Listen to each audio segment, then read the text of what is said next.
बिल्कुल क्लाउड ਦੇ ਉੱਤੇ ਫਿਰ ਕੋਈ ਵੀ ਐਕਸੈਸ ਸਾਡੇ ਤੋਂ ਕਰ ਸਕਦਾ ਹੈ। ठीक है जी, ठीक है जी, बिल्कुल ठीक है। लो जी हम शुरू करिए। खेड़िया साहा सधाया बामणा थों,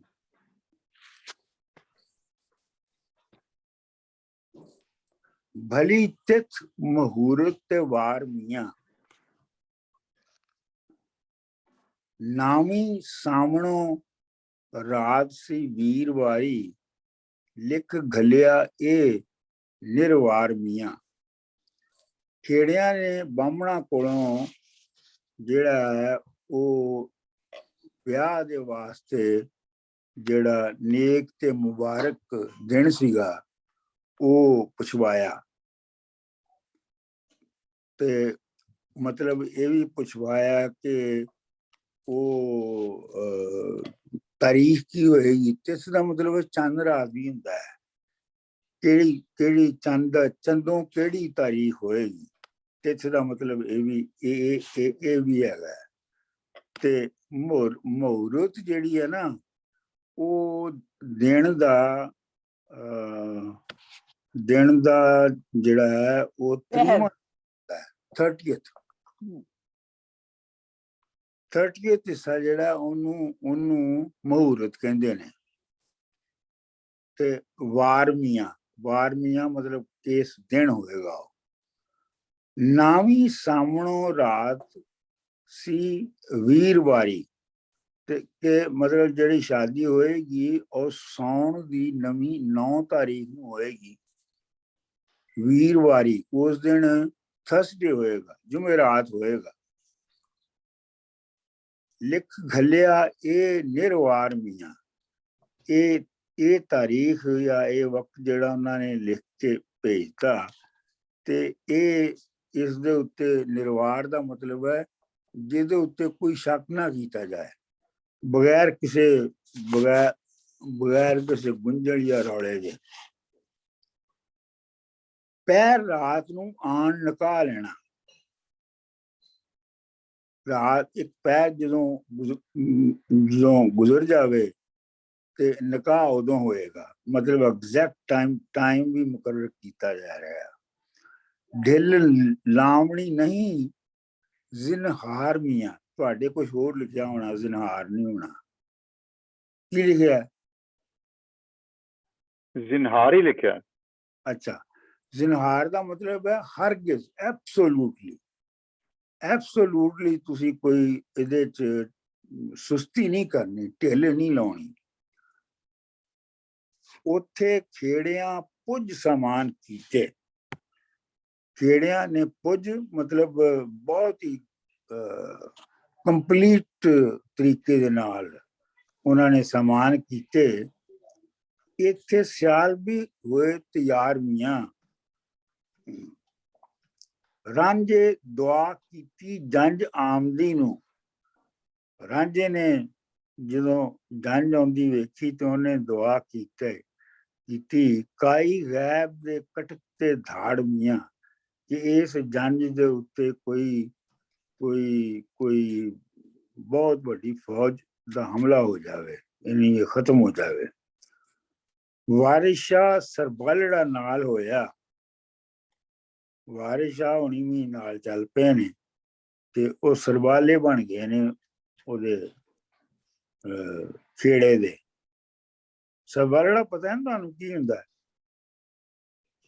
ਸਰਬਾਲਾ ਜਿਹੜਾ ਛੋਟਾ ਜਿਹਾ ਬੱਚਾ ਜਾਂ ਇੱਕ ਬੰਦਾ ਨਾਲ, ਉਹਦਾ ਮੈਨੂੰ ਹਮੇਸ਼ਾ ਵਾਸ ਵੰਡਰਿੰਗ ਕਿ ਉਹਦਾ ਕੀ ਉਹਦਾ ਹੈਗਾ ਰੋਲ। ਉਹਨੇ ਵੀ ਉਹੀ ਕੱਪੜੇ ਪਾਏ ਹੁੰਦੇ ਨੇ, ਉਹਨੇ ਵੀ ਸਾਰਾ ਕੁਝ ਉਹੀ ਹੁੰਦਾ ਕੀਤਾ ਹੋਇਆ, ਦਾ ਰੋਲ ਕੀ ਹੈ? ਨਹੀਂ, ਉਹ ਸਰਬਾਲਾ ਆਮ ਤੌਰ ਦੇ ਉੱਤੇ ਨਾ, ਆਮ ਤੌਰ ਤੇ ਪਹਿਲੀ ਪ੍ਰੈਫਰੈਂਸ ਇਹ ਹੁੰਦੀ ਹੈ ਕਿ ਜਿਹੜਾ ਲਾੜਾ ਹੈ ਉਹਦਾ ਛੋਟਾ ਭਰਾ ਜਿਹੜਾ ਨਾ ਉਹਨੂੰ ਸਰਬਾਲਾ ਬਣਾਇਆ ਜਾਂਦਾ ਹੈ। ਤੇ ਉਹ ਜਿਹੜਾ ਜੇ ਘੋੜੇ ਤੇ ਜੰਝ ਜਾ ਰਹੀ ਹੈ ਤੇ ਸਰਬਾਲਾ ਜਿਹੜਾ ਉਹ ਲਾੜੇ ਦੇ ਘੋੜੇ ਦੇ ਉੱਤੇ ਉਹਦੇ ਪਿੱਛੇ ਬੈਠੇਗਾ।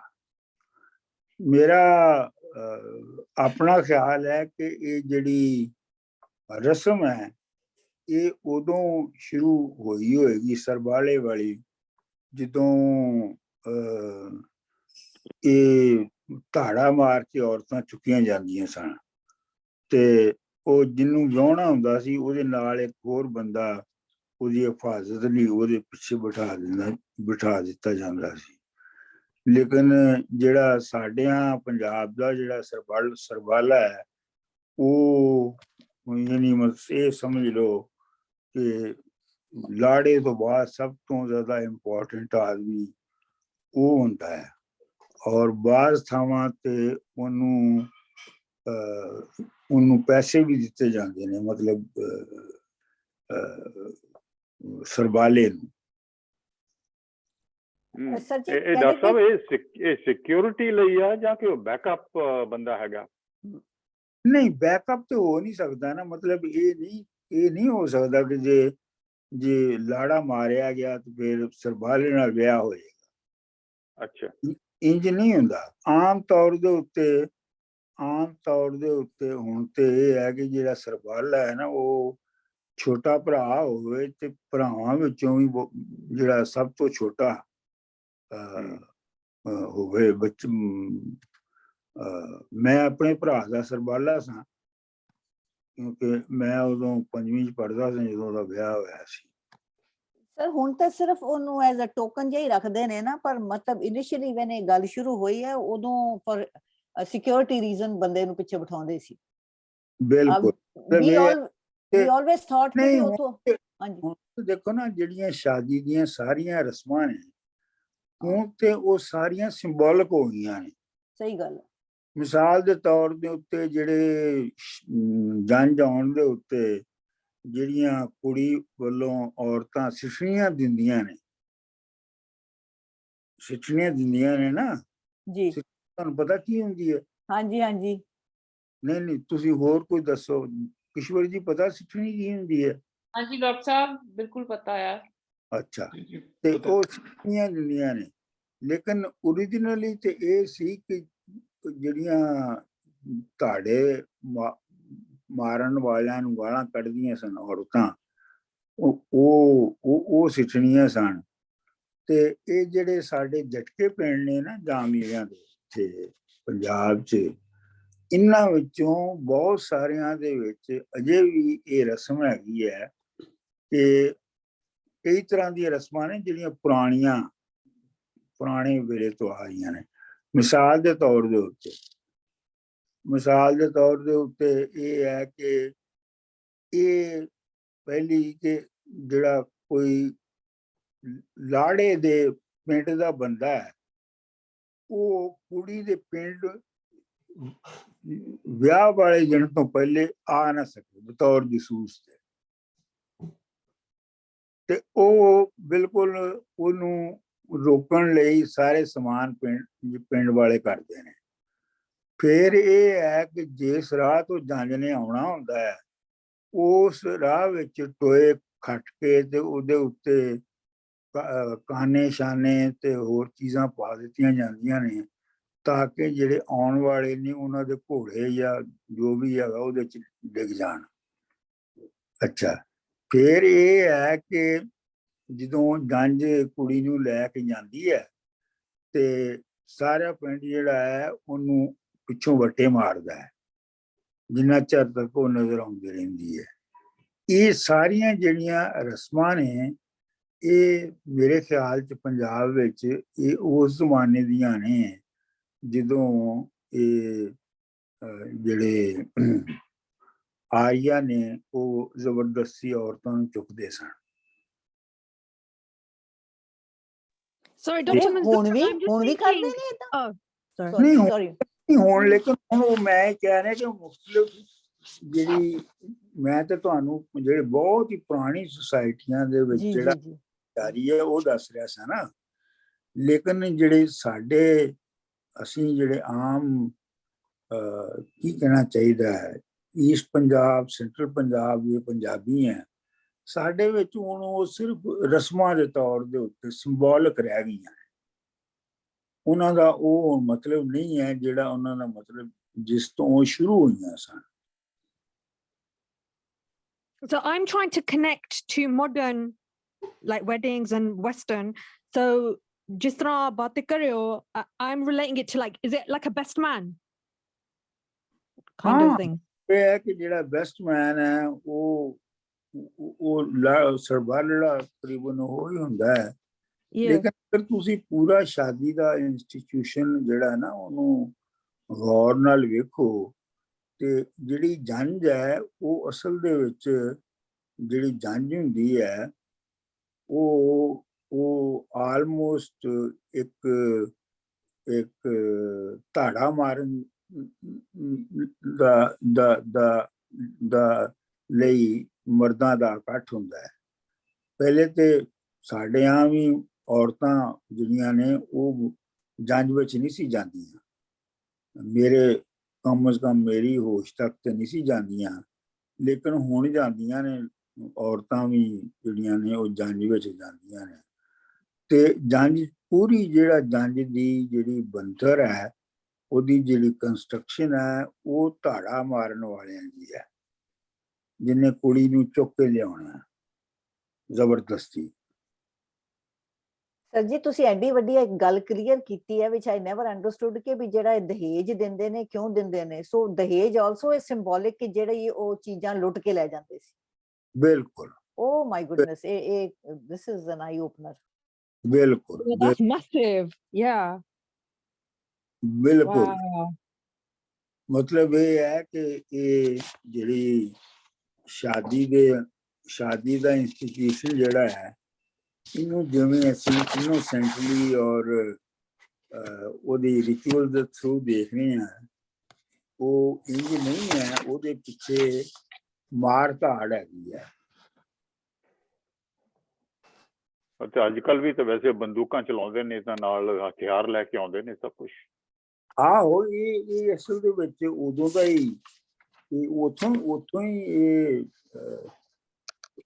ਜਿਹੜੀ ਫਿਲਾਸਫੀ ਹੈ ਨਾ ਉਹ ਬੰਦੂਕਾਂ ਚਲਾਉਣ ਦੀ ਉਹ ਵੀ ਇਹੋ ਹੀ ਹੈ।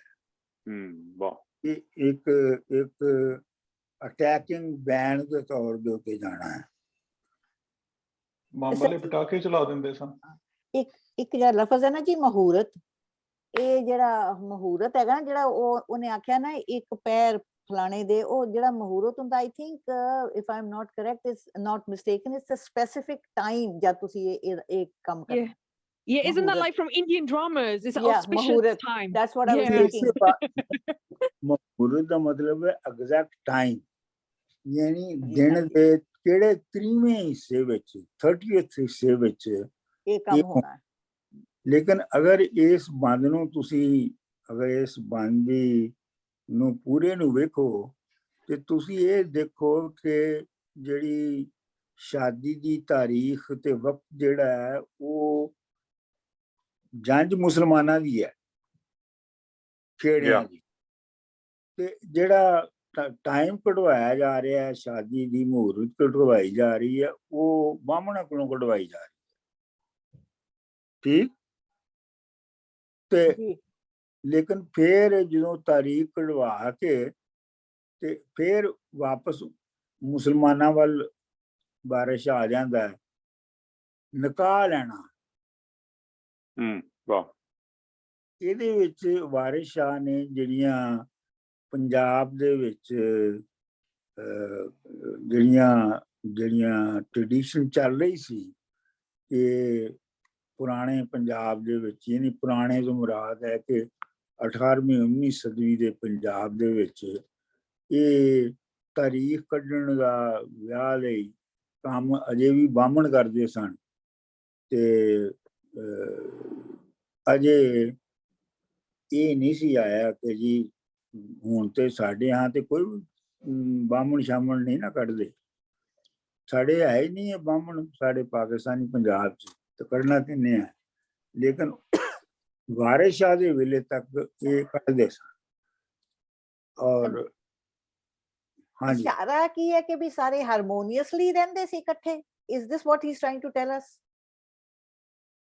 ਬਿਲਕੁਲ, ਮਤਲਬ ਇਹ ਹੈ ਕਿ ਜਿਹੜੀ ਰਿਲੀਜਨ ਦੀ ਜਿਹੜੀ ਸੈਪਰੇਸ਼ਨ ਹੈ ਇੱਕ ਦੂਜੇ ਦੇ ਨਾਲੋਂ, ਇਹ ਬਹੁਤ ਬਾਅਦ ਦੇ ਵਿੱਚ ਹੌਲੀ ਹੌਲੀ ਸ਼ੁਰੂ ਹੋਈ ਹੈ। It- ਵਾਹ hundreds of years to separate them. ਮਤਲਬ ਇਹਨੂੰ ਸਾਲ 200 ਸਾਲ ਲੱਗੇ ਨੇ ਇਹਨੂੰ ਬਦਲਣ ਦੇ ਵਿੱਚ, ਤੇ ਵਾਰਿਸ ਸ਼ਾਹ ਦੇ ਵੇਲੇ ਵਿੱਚ ਤੱਕ ਇਹ ਨਹੀਂ ਸੀ ਹੈ। ਜਿਹੜੀਆਂ ਹੋਰ ਹੀਰਾਂ ਨੇ ਨਾ ਆਪਣਾ, ਜਿਵੇਂ ਦਮੋਦਰ ਦਾਸ ਜੀ ਹੈ, ਉਹਦੇ ਵਿੱਚ ਵੀ ਜਿਹੜਾ ਬਾਹਮਣ ਹੈ ਉਹ ਬਹੁਤ ਕੀ ਕਰੈਕਟਰ ਹੈ। ਉਹ ਮੁਸਲਮਾਨਾਂ ਦੇ ਰਿਸ਼ਤੇ ਵੀ ਅਰੇਂਜ ਕਰਵਾਉਂਦਾ ਹੈ, ਤੇ ਉਹ ਬਾਕੀ ਚੀਜ਼ਾਂ ਦਾ ਬੰਦੋਬਸਤ ਵੀ ਉਹ ਕਰਦਾ ਹੈ। ਮਸਲਨ ਦਮੋਦਰ ਦਾਸ ਦੇ ਵਿੱਚ ਜਿਹੜਾ ਹੀਰ ਦੀ ਮਾਂ ਹੈ, ਉਹ ਬਾਹਮਣ ਨੂੰ ਰਿਸ਼ਵਤ ਦਿੰਦੀ ਹੈ ਕਿ ਤੂੰ ਖੇੜਿਆਂ ਨੂੰ ਇਹ ਨਾ ਦੱਸੀ ਕਿ ਮੇਰੀ ਕੁੜੀ ਉਹਨਾਂ ਦੇ ਨਾਲ ਵਿਆਹ ਨਹੀਂ ਕਰਨਾ ਚਾਹੁੰਦੀ। ਬਕਾਇਦਾ ਉਹਨੂੰ ਰਿਸ਼ਵਤ ਦਿੰਦੀ ਹੈ ਉਹ।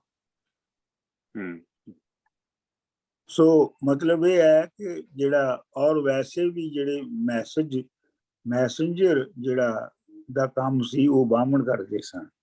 ਮਿਰਜ਼ਾ ਸਾਹਿਬਾਂ ਦੇ ਵਿੱਚ ਵੀ ਜਿਹੜਾ ਹੈ ਉਹ ਬਾਹਮਣ ਹੈ, ਜਿਹੜਾ ਕਿ ਮੈਸੇਜ ਲੈ ਕੇ ਜਾਂਦਾ ਹੈ ਸਾਹਿਬਾਂ ਕੋਲੋਂ ਮਿਰਜ਼ੇ ਨੂੰ।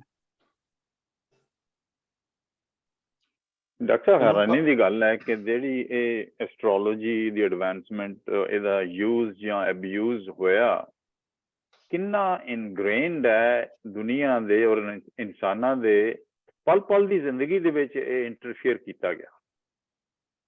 ਹਾਂਜੀ ਹਾਂਜੀ ਹਾਂਜੀ ਹਾਂਜੀ ਹਾਂਜੀ ਹਾਂਜੀ। और डॉक्टर साहब मुमताज मुफ्ती ना अपनी एक ਉਹਦੀ ਕਿਤਾਬ ਹੈ ਅਲੀਪੁਰ का एलिया पाकिस्तान बनने ਤੋਂ ਥੋੜੀ ਦੇਰ ਪਹਿਲੇ ਦੀ, ਉਹ ਕਹਿੰਦਾ ਮੈਂ ਕਿਸੇ ਲਾਗੇ ਸਕੂਲ ਟੀਚਰ ਲੱਗ ਗਿਆ ਤੇ ਉੱਥੇ ਮੈਨੂੰ ਕਿਸੇ ਨੇ ਦੱਸਿਆ ਪਾਣੀ ਪੀਣਾ ਸੀ ਕਿ ਫਲਾਂ ਬੰਦਾ ਮੁਸਲਮਾਨ ਹੈ ਉਥੋਂ ਪਾਣੀ ਪੀ ਲੈ। ਤੇ ਕਹਿੰਦਾ ਮੈਂ ਉੱਥੇ ਗਿਆ, ਮੈਂ ਉਹਨੂੰ ਪੁੱਛਿਆ ਕਿ ਤੂੰ ਮੁਸਲਮਾਨ ਹੈ? ਕਹਿੰਦਾ ਮੈਂ ਭਗਵਾਨ की कृपा से मैं मुसलमान। ਵਾਹ। ਬਹਰਹਾਲ ਮੈਂ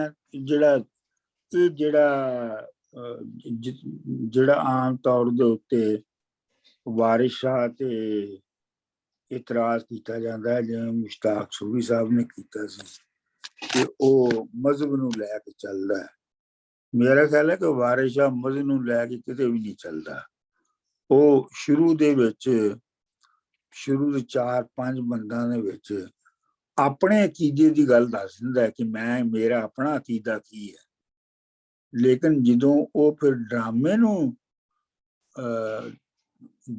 ਨੂੰ ਟ੍ਰੀਟ ਕਰਦਾ ਹੈ ਤੇ ਫਿਰ ਉਹ ਸੁਸਾਇਟੀ ਦੇ ਵਿੱਚ ਜੋ ਕੁਝ ਆਮ ਹੋ ਰਿਹਾ ਹੈ, ਜਿਹਦੇ ਵਿੱਚ ਕੋਈ ਮਜ਼ਹਬ ਦੀ ਡਿਸਕ੍ਰਿਮੀਨੇਸ਼ਨ ਬਹੁਤ ਘੱਟ ਹੈ, ਉਹ ਉਹਨੂੰ ਉਂਝ ਹੀ ਲੈਂਦਾ ਹੈ। ਦੇਖੋ ਇਹ ਜਿਹੜੇ ਨਾਮ ਹੀ ਨੇ ਨਾ ਕਰੈਕਟਰਾਂ ਦੇ, ਵਾਰਿਸ ਸ਼ਾਹ, ਉਹ ਵੀ ਵਾਰਿਸ ਸ਼ਾਹ ਨੇ ਬਦਲੇ ਨੇ ਸਾਰੇ। ਉਹ ਬਦਲ ਕੇ ਐਸੇ ਰੱਖੇ ਨੇ ਕਿ ਤੁਸੀਂ ਕਹਿ ਨਹੀਂ ਸਕਦੇ ਕਿ ਇਹ ਹਿੰਦੂ ਹੈ ਕਿ ਮੁਸਲਮਾਨ ਹੈ। ਡਾਕਟਰ ਸਾਹਿਬ, ਇੱਕ ਥੋੜੀ ਜਿਹੀ ਗੱਲ ਕਰੋ ਕਿ ਵਾਰਿਸ ਸ਼ਾਹ ਨੇ ਮਲਕਾ ਹੰਸ ਦੀ ਮਸੀਤ 'ਚ ਰਹਿ ਕੇ, ਮਸੀਤ ਦੇ ਨਾਲ ਹੀ ਕਮਰੇ 'ਚ ਰਹਿ ਕੇ ਹੀਰ ਲਿਖੀ ਸਾਰੀ ਜੀ, ਔਰ ਉੱਥੇ ਪੜਾਉਂਦਾ ਵੀ ਸੀ, ਤੇ ਕਿਵੇਂ ਇਹ ਪੋਸੀਬਲ ਹੈ ਕਿ ਇੱਕ ਇੰਸਟੀਟਿਊਸ਼ਨ ਦੇ ਵਿੱਚ ਇੰਨਾ ਕਲੋਜ਼ਲੀ ਰਹਿ ਰਿਹਾ ਔਰ ਗੱਲਾਂ ਇਹੀਆਂ ਜਿਹੀਆਂ ਕਰ ਰਿਹਾ? ਕਿਵੇਂ ਉਸ ਨੂੰ ਮਤਲਬ ਇੰਨੀ ਫਰੀडम ਮਿਲੀ ਹੈ? ਮੇਰਾ ਖਿਆਲ ਹੈ ਉਹ ਸਿਰਫ ਉੱਥੇ ਰਹਿ ਰਿਹਾ ਸੀ, ਪੜਾਉਂਦਾ ਛੜਾਉਂਦਾ ਕਿਉਂ ਕੋਈ ਨਹੀਂ ਸੀ। ਮਲਕਾ ਜਿਹੜਾ ਸੀ ਉਹ ਪੂਰੇ ਦਾ ਪੂਰਾ ਹਿੰਦੂ ਰਾਜਪੂਤਾਂ ਦਾ ਕਸਬਾ ਸੀ। ਅੱਛਾ। ਤੇ ਮੁਸਲਮਾਨ ਉਹਦੇ ਵਿੱਚ ਬਹੁਤ ਥੋੜੇ ਜਿਹੇ ਸਨ, ਤੇ ਇਸ ਲਈ ਉਹ ਵਾਰਿਸ ਸ਼ਾਹ ਜਿਹੜਾ ਸੀ ਉਹਨੂੰ ਇੱਕ ਤਰ੍ਹਾਂ ਨਾਲ ਉਹ ਇੱਕ ਸੈਕੂਲਰ ਸੁਸਾਇਟੀ ਦੀ ਪ੍ਰੋਟੈਕਸ਼ਨ ਵੀ ਸੀ। ਠੀਕ ਹੈ।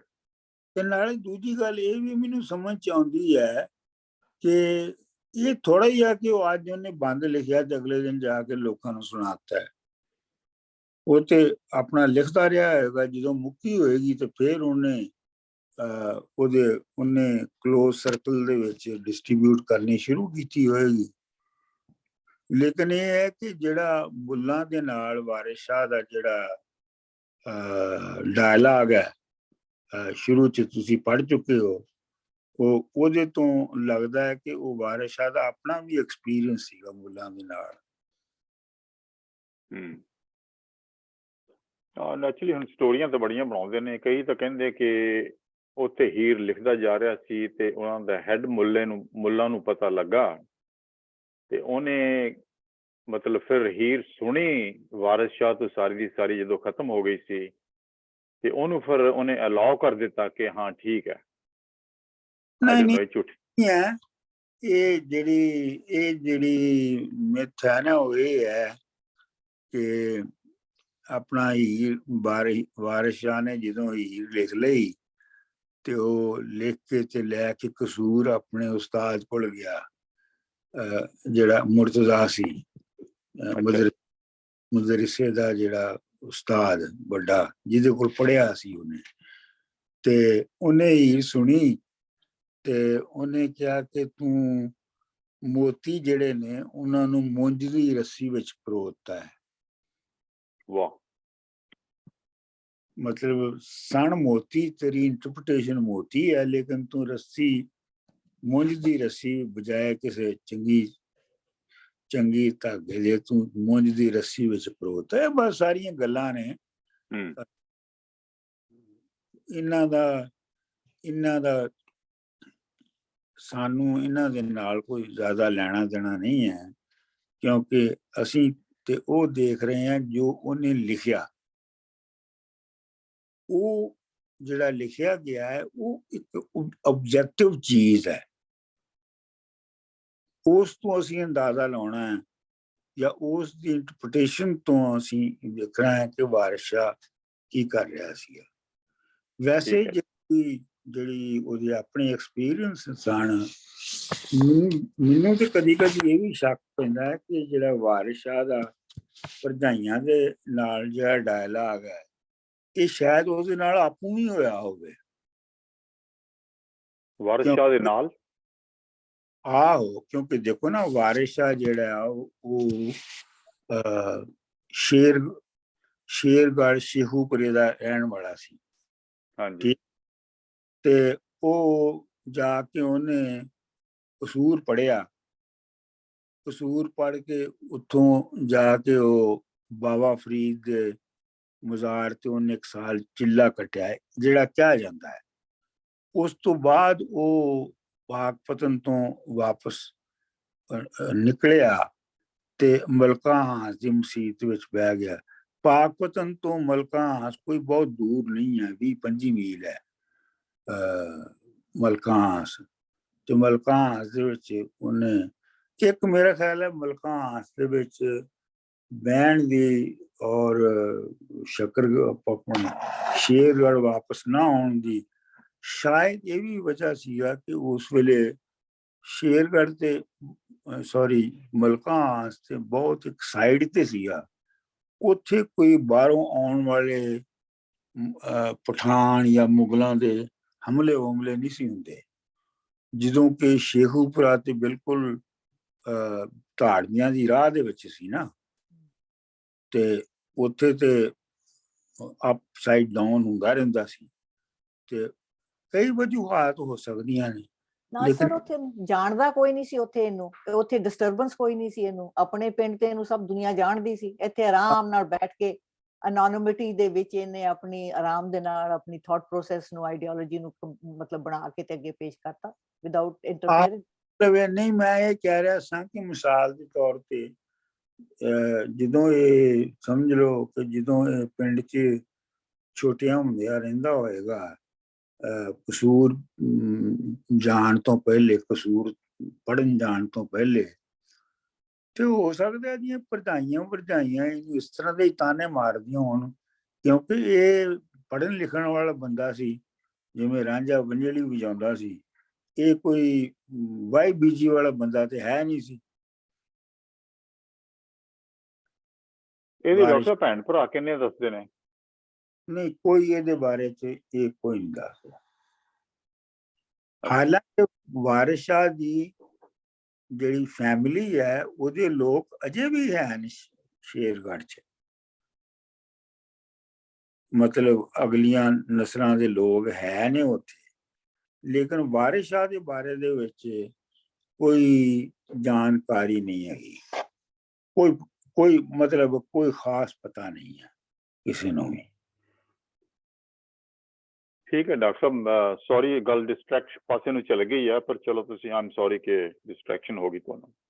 ਨਹੀਂ ਮਤਲਬ ਠੀਕ ਹੈ, ਇਹ ਸਾਰੀਆਂ ਗੱਲਾਂ ਜਿਹੜੀਆਂ ਨੇ ਇਹ ਵੀ ਤੁਸੀਂ ਯਾਦ ਰੱਖੋ ਕਿ ਜਿਹੜੀ ਮਿੱਥ ਹੈ ਉਹ ਕਿਵੇਂ ਚੱਲ ਰਹੀ ਹੈ, ਜਿਹੜੀ ਅਸਲੀਅਤ ਹੈ ਉਹ ਕਿਵੇਂ ਚੱਲ ਰਹੀ ਹੈ। ਅੱਛਾ ਜੀ, ਅਗਲਾ ਆ ਗਿਆ ਜੀ ਬੰਦ।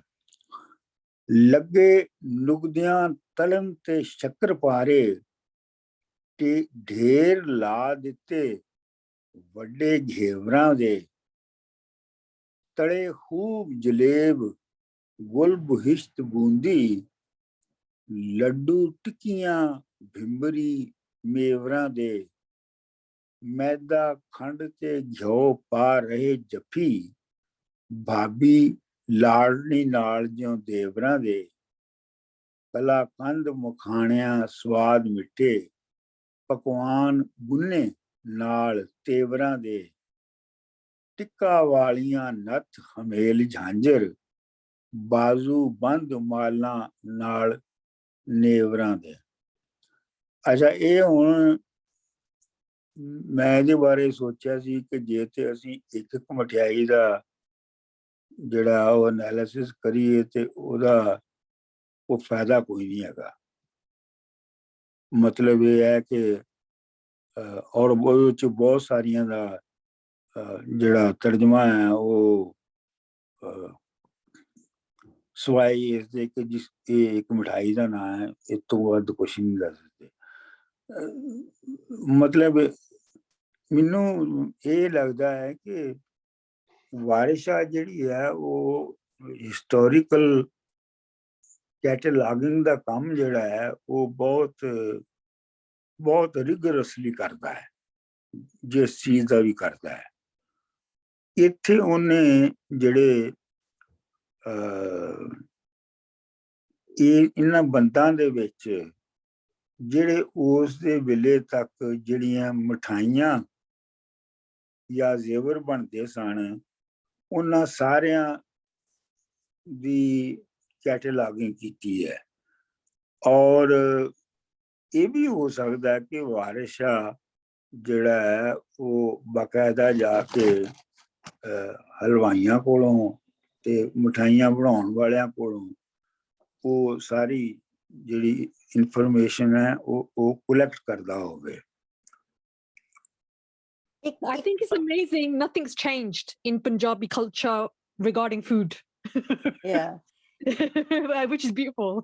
ਇਹ ਹੁਣ ਜਿਹੜੇ ਸਾਰੀਆਂ ਮਿਠਾਈਆਂ ਦਾ ਜ਼ਿਕਰ ਹੋ ਰਿਹਾ ਹੈ, ਇਹਨਾਂ ਵਿੱਚੋਂ ਬਹੁਤ ਸਾਰੀਆਂ ਅਜੇ ਵੀ ਬਣਦੀਆਂ ਨੇ। ਨੁਗਦ, ਸ਼ੱਕਰਪਾਰੇ। ਇੱਕ ਗੱਲ ਥੋੜੀ ਜਿਹੀ ਲੱਗਦੀ ਨਜ਼ਰ ਆਉਂਦੀ ਸਰ ਜੀ ਕਿ ਜਿੱਦਾਂ ਜਿਹੜਾ ਘੇਵਰ ਹੈ, ਘੇਵਰ ਜਿਹੜਾ ਆ ਉਹ ਰਾਜਸਥਾਨੀ ਹੈ, ਰਾਈਟ? ਉਹ ਮਤਲਬ ਕਿ ਦੈਟਸ देयर ਬਿਗ ਮਠਾਈ। ਤੇ ਜਿਹੜਾ ਬਹਿਸ਼ਤ ਬੂੰਦੀ ਹੈ ਮਿਡਲ ਈਸਟਰਨ ਹੈ। is he trying to connect ਕੇ ਵੀ ਸਾਰੀ ਦੁਨੀਆ ਲਾਈਕ ਉੱਥੋਂ ਲੈ ਕੇ ਉੱਥੋਂ ਤੱਕ ਕਹਿੰਦੇ ਨੇ, ਉੱਪਰੋਂ ਲੈ ਕੇ ਥੱਲੇ ਤੱਕ?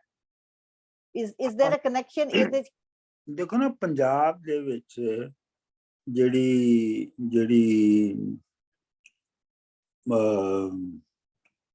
ਮੁਗਲਾਂ ਦੇ ਨਾਲ ਜਿਹੜੀਆਂ ਚੀਜ਼ਾਂ ਵੀ ਤੇ ਬਹੁਤ ਸਾਰੀਆਂ ਆਈਆਂ ਨਾ, ਜਿਹੜੀਆਂ ਕਿ ਪਰਸ਼ੀਆ ਤੇ ਅਰਬਿਕ ਵਰਡ ਤੋਂ ਆਈਆਂ ਸਨ। ਤੇ ਘੇਵਰ ਜਿਹੜੀ ਆ ਘੇਵਰ ਹੈ ਉਹ ਘਿਓ ਨਾਲ ਬਣੀ ਹੋਈ ਮਿਠਾਈ ਹੁੰਦੀ ਹੈ। ਤੇ ਜਿਵੇਂ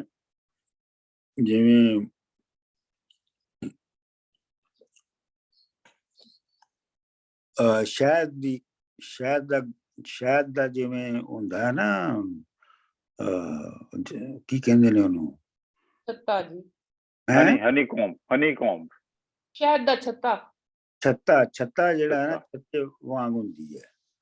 ਉਹ ਰਾਜਸਥਾਨ ਚ ਬਹੁਤ ਫੇਮਸ ਹੈਗੀ, ਉਹ ਵਿਆਹਾਂ ਚ ਬਹੁਤ ਬਣਦਾ ਘੇਵਰ। ਹਾਂ, ਇਹ ਜ਼ਾਹਰ ਗੱਲ ਹੈ ਕਿ ਇਹ ਪੰਜਾਬ ਚ ਵੀ ਬਣਦਾ ਹੋਵੇਗਾ। ਤਲੇ ਖੂਬ ਜਲੇਬ ਤੇ ਤੁਹਾਨੂੰ ਪਤਾ ਹੀ ਹੈ ਜਲੇਬੀ ਨੂੰ ਕਹਿੰਦੇ ਨੇ।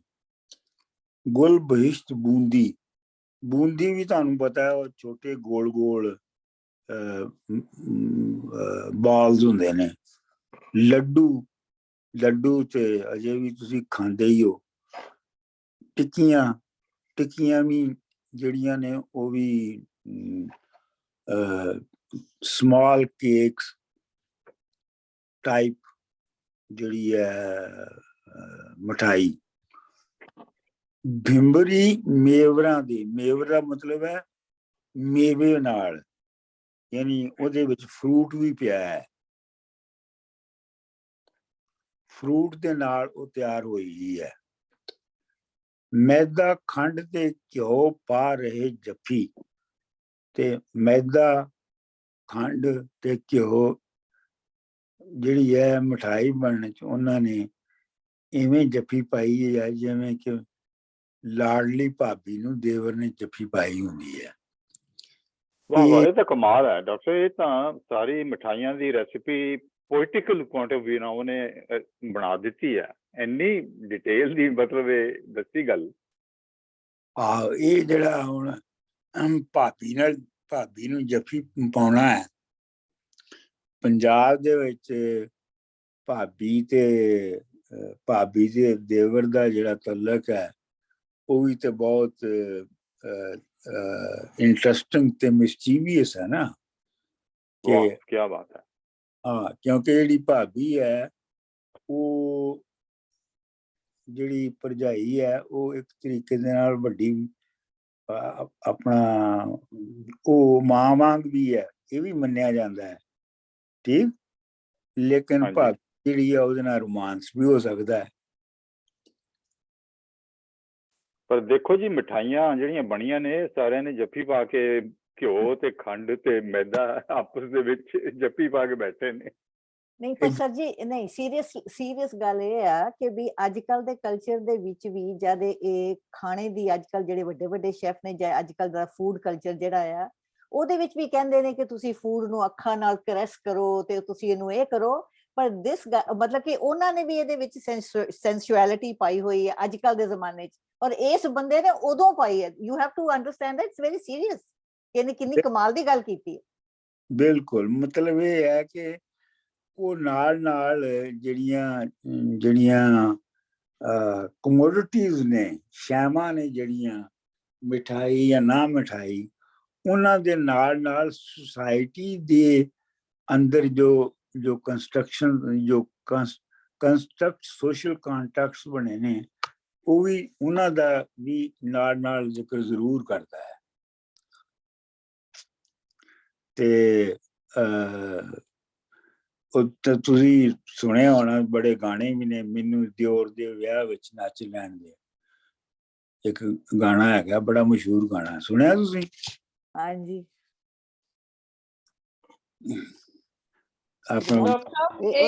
ਸੌਰੀ ਟੂ ਇੰਟਰਪਟ, ਮਗਰ ਇਹ ਜਿਹੜੀ ਤਰਕੀਬ ਹੀ ਨਾ ਕੈਟਾਲੌਗਿੰਗ ਵਾਲੀ, ਇਹ ਪਹਿਲੋਂ ਪਾਣੀ ਦੀਆਂ ਖੇਡਾਂ ਸਾਰੀ ਉਹ ਕੈਟਾਲੌਗ ਕੀਤੀਆਂ, ਫਿਰ ਉਹ ਸਾਰੇ ਰਾਗ ਜਿਹੜੇ ਉਹ ਕੈਟਾਲੌਗ ਕੀਤੇ। ਇਹ ਤੀਸਰੀ ਵਾਰ ਵਾਰਿਸ ਸ਼ਾਹ ਜਿਹੜਾ ਕੈਟਾਲੌਗਿੰਗ ਕਰਨਾ ਪਿਆ, ਤੇ ਬੜੀ ਵੱਖਰੀਆਂ ਚੀਜ਼ਾਂ ਕੈਟਾਲੌਗ ਕਰਨਾ ਪਿਆ। ਇਹ ਮੈਨੂੰ ਬਹੁਤ ਚੰਗੀ ਲੱਗੀ ਗੱਲ।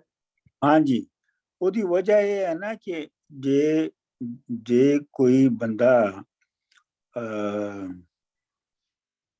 ਹਿਸਟਰੀ, ਇਕਨੋਮਿਕ ਹਿਸਟਰੀ ਲਿਖ ਰਿਹਾ ਹੋਵੇ ਪੰਜਾਬ ਦੀ 18ਵੀਂ ਸਦੀ ਦੀ ਜਾਂ 17ਵੀਂ ਸਦੀ ਦੀ, ਜੇ ਕੋਈ ਇਕਨੋਮਿਕ ਹਿਸਟਰੀ ਲਿਖ ਰਿਹਾ ਹੋਵੇ ਤੇ ਉਹਦੇ ਲਈ ਇਹ ਜਿਹੜੀ ਕੈਟਾਲੌਗਿੰਗ ਹੈ ਇਹ ਬਹੁਤ ਹੀ ਇੰਪੋਰਟੈਂਟ ਹੈਗੀ ਹੈ ਕਿ ਸੁਸਾਇਟੀ ਦੇ ਵਿੱਚ ਜਿਹੜੀ ਚੀਜ਼ਾਂ ਬਣ ਰਹੀਆਂ ਨੇ ਉਹ ਕਿਸ ਸਟੇਜ ਦੇ ਉੱਤੇ ਨੇ। Dr. Manzoor, I get the feeling as well did Waris Shah know that this was going to be a global book that he was writing? Do you think? to put Punjab on the map. I feel that. I don't know, whilst reading. ਬਹਰਹਾਲ ਇਹ ਤੇ ਮੈਨੂੰ ਨਹੀਂ ਪਤਾ, ਲੇਕਿਨ ਅਖੀਰ ਜਦੋਂ ਨੇ ਕਿਤਾਬ ਲਿਖ ਲਈ Yeah. ਸਾਰੀ, ਤੇ ਫਿਰ ਉਹਨੇ ਜਿਹੜਾ ਉਹਦੇ ਬਾਰੇ ਚ ਮਿਸਰਾ ਲਿਖਿਆ ਉਹ ਹੈ ਜਿਹੜਾ ਤੁਸੀਂ ਕਹਿ ਰਹੇ ਹੋ। ਪਰ ਸ਼ੇਰ ਦੀ ਆਪ ਕਰ ਲੈਣ ਸ਼ਾਇਰ, ਘੋੜਾ ਫੇਰਿਆ ਵਿੱਚ ਨਖਾਸ ਦੇ ਮੈਂ। ਮਤਲਬ ਮੈਂ ਜਿਹੜੀ ਰਾਈਟਿੰਗ ਕੀਤੀ ਹੈ, ਜਿਹੜੀ ਕਿਤਾਬ ਲਿਖੀ ਹੈ, ਉਹ ਐਸੀ ਹੈ ਕਿ ਮੈਂ ਮੰਡੀ ਦੇ ਵਿੱਚ, ਨਖਾਸ ਦਾ ਮਤਲਬ ਹੈ ਮੰਡੀ ਦੇ ਵਿੱਚ, ਮੰਡੀ ਵਿੱਚ ਘੋੜਾ ਫੇਰ ਦਿੱਤਾ ਹੈ ਕਿ ਇਹਨੂੰ ਇਵੈਲੂਏਟ ਕਰਕੇ ਵੇਖੋ। Oh wow. ਚੈਲੰਜ ਵੀ ਕਹਿ ਸਕਦੇ ਕਿ ਮੈਂ ਮੰਡੀ 'ਚ ਘੋੜਾ ਫੇਰਤਾ। ਚੈਲੰਜ ਕੀਤਾ ਹੈ ਨਾ, ਚੈਲੰਜ ਕੀਤਾ ਹੈ ਨਾ। ਤੁਸੀਂ ਜਿਹੜਾ ਹੈ ਉਹ ਜਿਹੜੀ ਮੈਂ ਸ਼ੇਰ ਲਿਖੇ ਨੇ, ਉਹਨਾਂ ਨੂੰ ਤੁਸੀਂ ਉਹਨਾਂ 'ਚੋਂ ਕੋਈ ਨਕਸ ਕੱਢ ਕੇ ਦੱਸੋ, ਜਾਂ ਕੋਈ ਉਹਨਾਂ ਦੇ ਬਾਰੇ 'ਚ ਕੋਈ ਦੱਸੋ, ਕਿਉਂਕਿ ਉਹਨੂੰ ਇਹ ਯਕੀਨ ਹੈ ਵਾਰਿਸ ਸ਼ਾਹ ਨੂੰ ਕਿ ਇਹ ਬਹੁਤ ਵੱਡੀ ਕਿਤਾਬ ਮੈਂ ਲਿਖੀ ਹੈ। ਦੇਖੋ ਗੱਲ ਇਹ ਸ਼ਾਇਰਾਂ ਦੀ, ਇਸ ਤਰ੍ਹਾਂ ਦੇ ਜਿਹੜੇ ਵੱਡੇ ਸ਼ਾਇਰ ਨੇ, ਉਹਨਾਂ ਦੀ ਗੱਲ ਇਹ ਹੁੰਦੀ ਹੈ ਕਿ ਉਹ ਜਦੋਂ ਲਿਖ ਰਹੇ ਹੁੰਦੇ ਨੇ ਤੇ ਉਹ ਸਮਝਦੇ ਤੇ ਆਪਣੇ ਆਪ ਨੂੰ ਵੱਡਾ ਹੀ ਨੇ। ਆਮ ਤੌਰ ਦੇ ਉੱਤੇ ਸ਼ਾਇਰ ਬੜੇ ਥੋੜੇ ਈਗੋਟਿਸਟ ਵੀ ਹੁੰਦੇ ਨੇ, ਤੇ ਉਹ ਸਮਝਦੇ ਤੇ ਉਹੀ ਨੇ, ਲੇਕਿਨ ਇਹ ਤੇ ਬਾਅਦ ਦੇ ਵਿੱਚ ਵੇੜਾ ਜਿਹੜਾ ਹੈ ਉਹ ਮਿੱਥਦਾ ਹੈ ਕਿ ਕਿਹਦੀ ਲਿਖਤ ਵੱਡੀ ਹੈ ਤੇ ਕਿਹਦੀ ਛੋਟੀ ਹੈ। ਮਿਸਾਲ ਦੇ ਤੌਰ ਤੇ ਗਾਲਿਬ ਆਪਣੇ ਇਲਾਵਾ ਜਿਨ੍ਹਾਂ ਲੋਕਾਂ ਨੂੰ ਸਮਝਦਾ ਸੀ ਕਿ ਇਹ ਬਹੁਤ ਆਪਣੇ ਅਦਬ ਦੇ ਵਿੱਚ ਬਹੁਤ ਵੱਡੇ ਸ਼ਾਇਰ ਮੰਨੇ ਜਾਣਗੇ, ਜਿਵੇਂ ਤੁਫਤਾ ਸੀ ਜਾਂ ਦੂਸਰੇ ਸਨ, ਉਹ ਉਹਨਾਂ ਨੂੰ ਨਹੀਂ ਮੰਨਿਆ ਗਿਆ। ਉਹਨਾਂ ਨੂੰ ਕਿਸੇ ਨੂੰ ਹੁਣ ਸਿਰਫ ਉਰਦੂ ਲਿਟਰੇਚਰ ਦੇ ਜਿਹੜੇ ਸਟੂਡੈਂਟਸ ਨੇ ਉਹਨਾਂ ਨੂੰ ਸ਼ਾਇਦ ਪਤਾ ਹੁੰਦਾ, ਹੋਰ ਕਿਸੇ ਨੂੰ ਪਤਾ ਵੀ ਨਹੀਂ ਹੈਗਾ। ਤੇ ਠੀਕ ਹੈ, ਵਾਰਿਸ ਸ਼ਾਹ ਨੂੰ ਬੜਾ ਆਪਣੇ ਆਪ ਤੇ ਮਾਣ ਹੋਵੇਗਾ, ਪਰ ਮੇਰਾ ਖਿਆਲ ਹੈ ਕਿ ਉਹ ਤਾਂ ਯਕੀਨ ਨਾਲ ਨਹੀਂ ਸੀ ਕਿਹਾ ਜਾ ਸਕਦਾ ਕਿ ਇਹ ਪੰਜਾਬ ਦੀ ਸਭ ਤੋਂ ਵੱਡੀ ਲਿਖਤ ਮੰਨੀ ਜਾਏਗੀ। ਔਰ ਦੇਖੋ ਨਾ, ਉਹ ਬੰਦਾ ਜਿਹਦਾ ਕਿ ਅੱਗਾ ਪਿੱਛਾ ਹੀ ਨਹੀਂ ਪਤਾ ਤੁਹਾਨੂੰ, ਇਹਦਾ ਮਤਲਬ ਕਿ ਉਹਨੇ ਆਪ ਉਹਨੂੰ ਕੋਈ ਖਾਸ ਪ੍ਰਮੋਟ ਵੀ ਨਹੀਂ ਕੀਤਾ ਹੋਏਗਾ।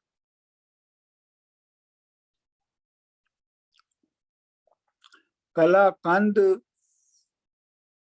ਮਖਾਣਿਆਂ ਸਵਾਦ ਮਿੱਠੇ। ਕਲਾ ਕੰਧ ਤੇ ਤੁਹਾਨੂੰ ਪਤਾ ਹੀ ਹੈ ਨਾ, ਅਜੇ ਵੀ ਵਿਕਦੀ ਹੈ। ਕਲਾ ਕੰਧ ਦੇ ਨਾਂ ਤੇ ਵਿਕਦੀ ਹੈ, ਦੁੱਧ ਤੋਂ ਬਣਦੀ ਹੈ। ਮਖਾਣੇ ਤੁਸੀਂ ਖਾਧੇ ਨੇ ਕਦੀ? ਸਾਡੇ ਜ਼ਮਾਨੇ ਚ ਦਰਬਾਰਸ। ਆਹੋ, ਸਵਾਦ ਮਿੱਠੇ ਪਕਵਾਨ ਗੁੰਨੇ ਨਾਲ ਤੇਵਰਾਂ ਦੇ, ਮਤਲਬ ਬੜੇ ਅੰਦਾਜ਼ ਦੇ ਨਾਲ। ਤੇਵਰ ਦਾ ਮਤਲਬ ਹੈ 3 ਕੱਪੜਿਆਂ ਦਾ ਸੈੱਟ। ਐਕਸਪਰਟੀਜ਼, ਕੰਪਲੀਟ ਐਕਸਪਰਟੀਜ਼ ਨਹੀਂ, 3 ਕੱਪੜਿਆਂ ਦਾ ਸੈੱਟ। ਇਹ ਹੁਣ ਉਹ ਜਿਹੜਾ ਔਰਤਾਂ ਵੱਲ ਇਸ਼ਾਰਾ ਵੀ ਆ ਗਿਆ ਹੈ। ਟਿੱਕਾ ਵਾਲੀਆਂ, ਦੇਖੋ ਨਾ, ਇਹ ਜਿਹੜਾ ਹੈਗਾ ਟਿੱਕਾ ਵਾਲੀਆਂ, ਨੱਥ ਹਮੇਲ ਝਾਂਜਰ, ਬਾਜ਼ੂ ਬੰਦ ਮਾਲਾਂ ਨਾਲ ਨੇਵਰਾਂ ਦੇ। ਤੇ ਜਿਹੜਾ ਨੇਵਰ ਹੈ ਉਹ ਗਿੱਟੇ ਨੂੰ ਜਿਹੜੀ ਝਾਂਜਰ ਬੰਨੀ ਜਾਂਦੀ ਹੈ ਪੈਰ ਦੇ ਗਿੱਟੇ ਨੂੰ, ਉਹਨੂੰ ਨੇਵਰ ਕਹਿੰਦੇ ਨੇ। ਅੱਛਾ ਜੀ, ਅਗਲਾ, ਮਿੱਠੇ ਹੋਰ ਖਜੂਰ ਪਰਾਕੜੀ ਦੀ, ਭਰੇ ਖਾਂਚੇ ਨਾਲ ਸਮੋਸਿਆਂ ਦੇ। ਮੈਂ ਵੈਸੇ ਬੜਾ ਹੈਰਾਨ ਆ ਕਿ ਸਮੋਸੇ ਉਦੋਂ ਵੀ ਹੁੰਦੇ ਸਨ। ਜਿਹੜੀ ਪਰਾਕੜੀ ਹੈ, ਉਹ ਮਿਠਾਈ ਹੁੰਦੀ ਹੈ ਜਿਹੜੀ ਕਿ ਔਰਤਾਂ ਆਪਣੇ ਖਾਵਨ ਦੇ ਲਈ ਫਾਸਟਿੰਗ ਕਰਕੇ ਕਈ ਦਿਨ ਤੱਕ ਉਸ ਤੋਂ ਬਾਅਦ ਜਿਹੜੀ ਮਿਠਾਈ ਖਵਾਲੀ ਜਾਂਦੀ ਹੈ ਉਹਨੂੰ ਪਰਾਕੜੀ ਕਹਿੰਦੇ ਨੇ। ਤੇ ਭਰੇ ਖਾਂਚੇ ਤੇ ਤੁਹਾਨੂੰ ਪਤਾ ਹੀ ਹੈ, ਟੋਕਰੇ ਨਾਲ ਸਮੋਸਿਆਂ ਦੇ, ਅੰਧ ਰਸੇ ਕਚੋਰੀਆਂ ਲੁੱਚੀਆਂ ਸਨ, ਦੜੇ ਖੰਡ ਦੇ ਖੁਰਨੀਆਂ ਖੁਸਿਆਂ ਦੇ, ਖੰਡ ਦੇ ਜਿਹੜੇ ਬਣੇ ਹੋਏ ਸਨ ਉਹਨਾਂ ਦੇ ਢੇਰ ਲੱਗੇ ਸਨ। ਪੇੜੇ ਨਾਲ ਖਤਾਈਆਂ ਹੋਰ ਗੁਪਚੁਪ ਬੇਦਾਨਿਆਂ ਨਾਲ ਪਲੋਸਿਆਂ ਦੇ।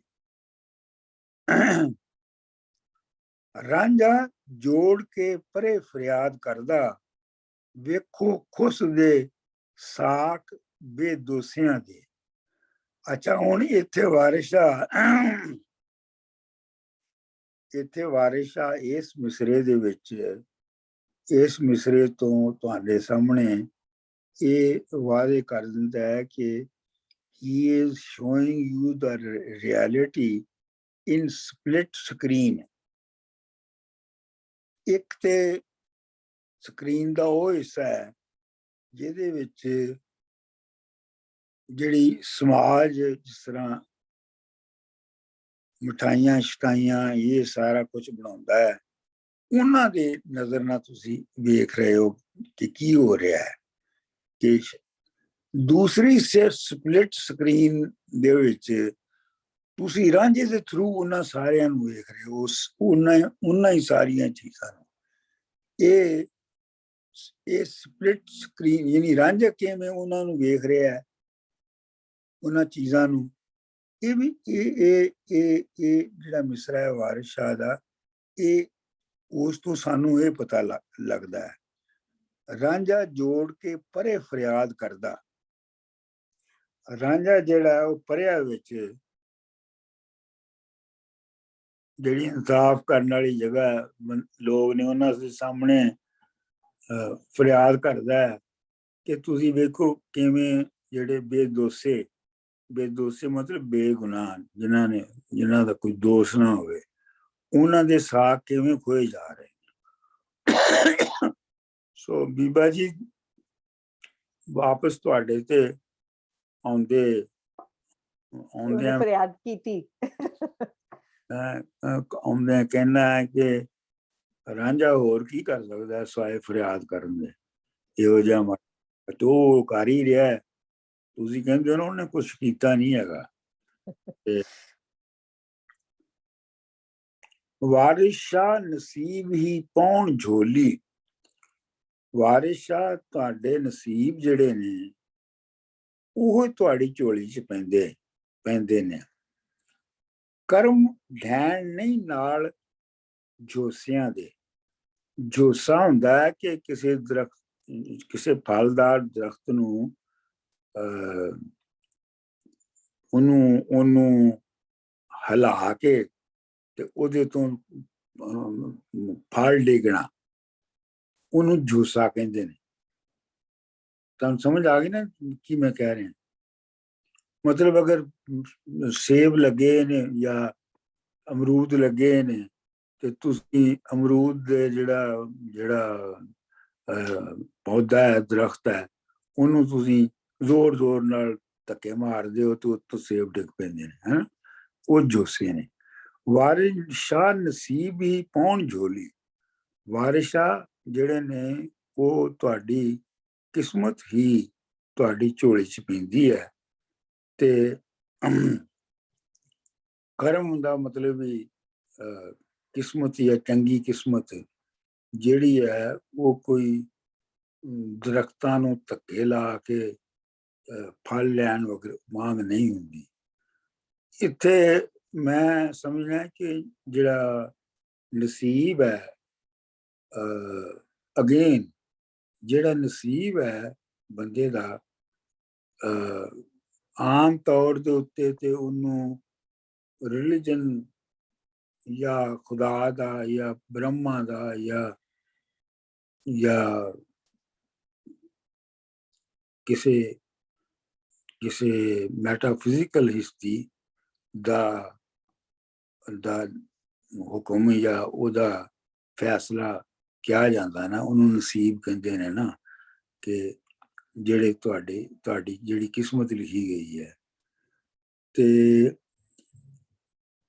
ਮੇਰੇ ਖਿਆਲ ਦੇ ਵਿੱਚ ਜਿਹੜਾ ਵਾਰਿਸ ਸ਼ਾਹ ਹੈ ਉਹ ਇੰਜ, ਉਹਦੇ ਮੈਨੇ ਸ਼ਾਇਦ ਇੰਜ ਨਹੀਂ ਹੈਗੇ, ਉਹਦੇ ਮੈਨੇ ਸ਼ਾਇਦ ਇੰਜ ਹੈਗੇ ਨੇ ਕਿ ਸੁਸਾਇਟੀ ਨੇ ਜੋ ਕੁਛ ਡਿਟਰਮਨ ਕਰ ਲਿਆ ਹੈ ਕਿਸੇ ਬੰਦੇ ਲਈ, ਜਾਂ ਕਿਸੇ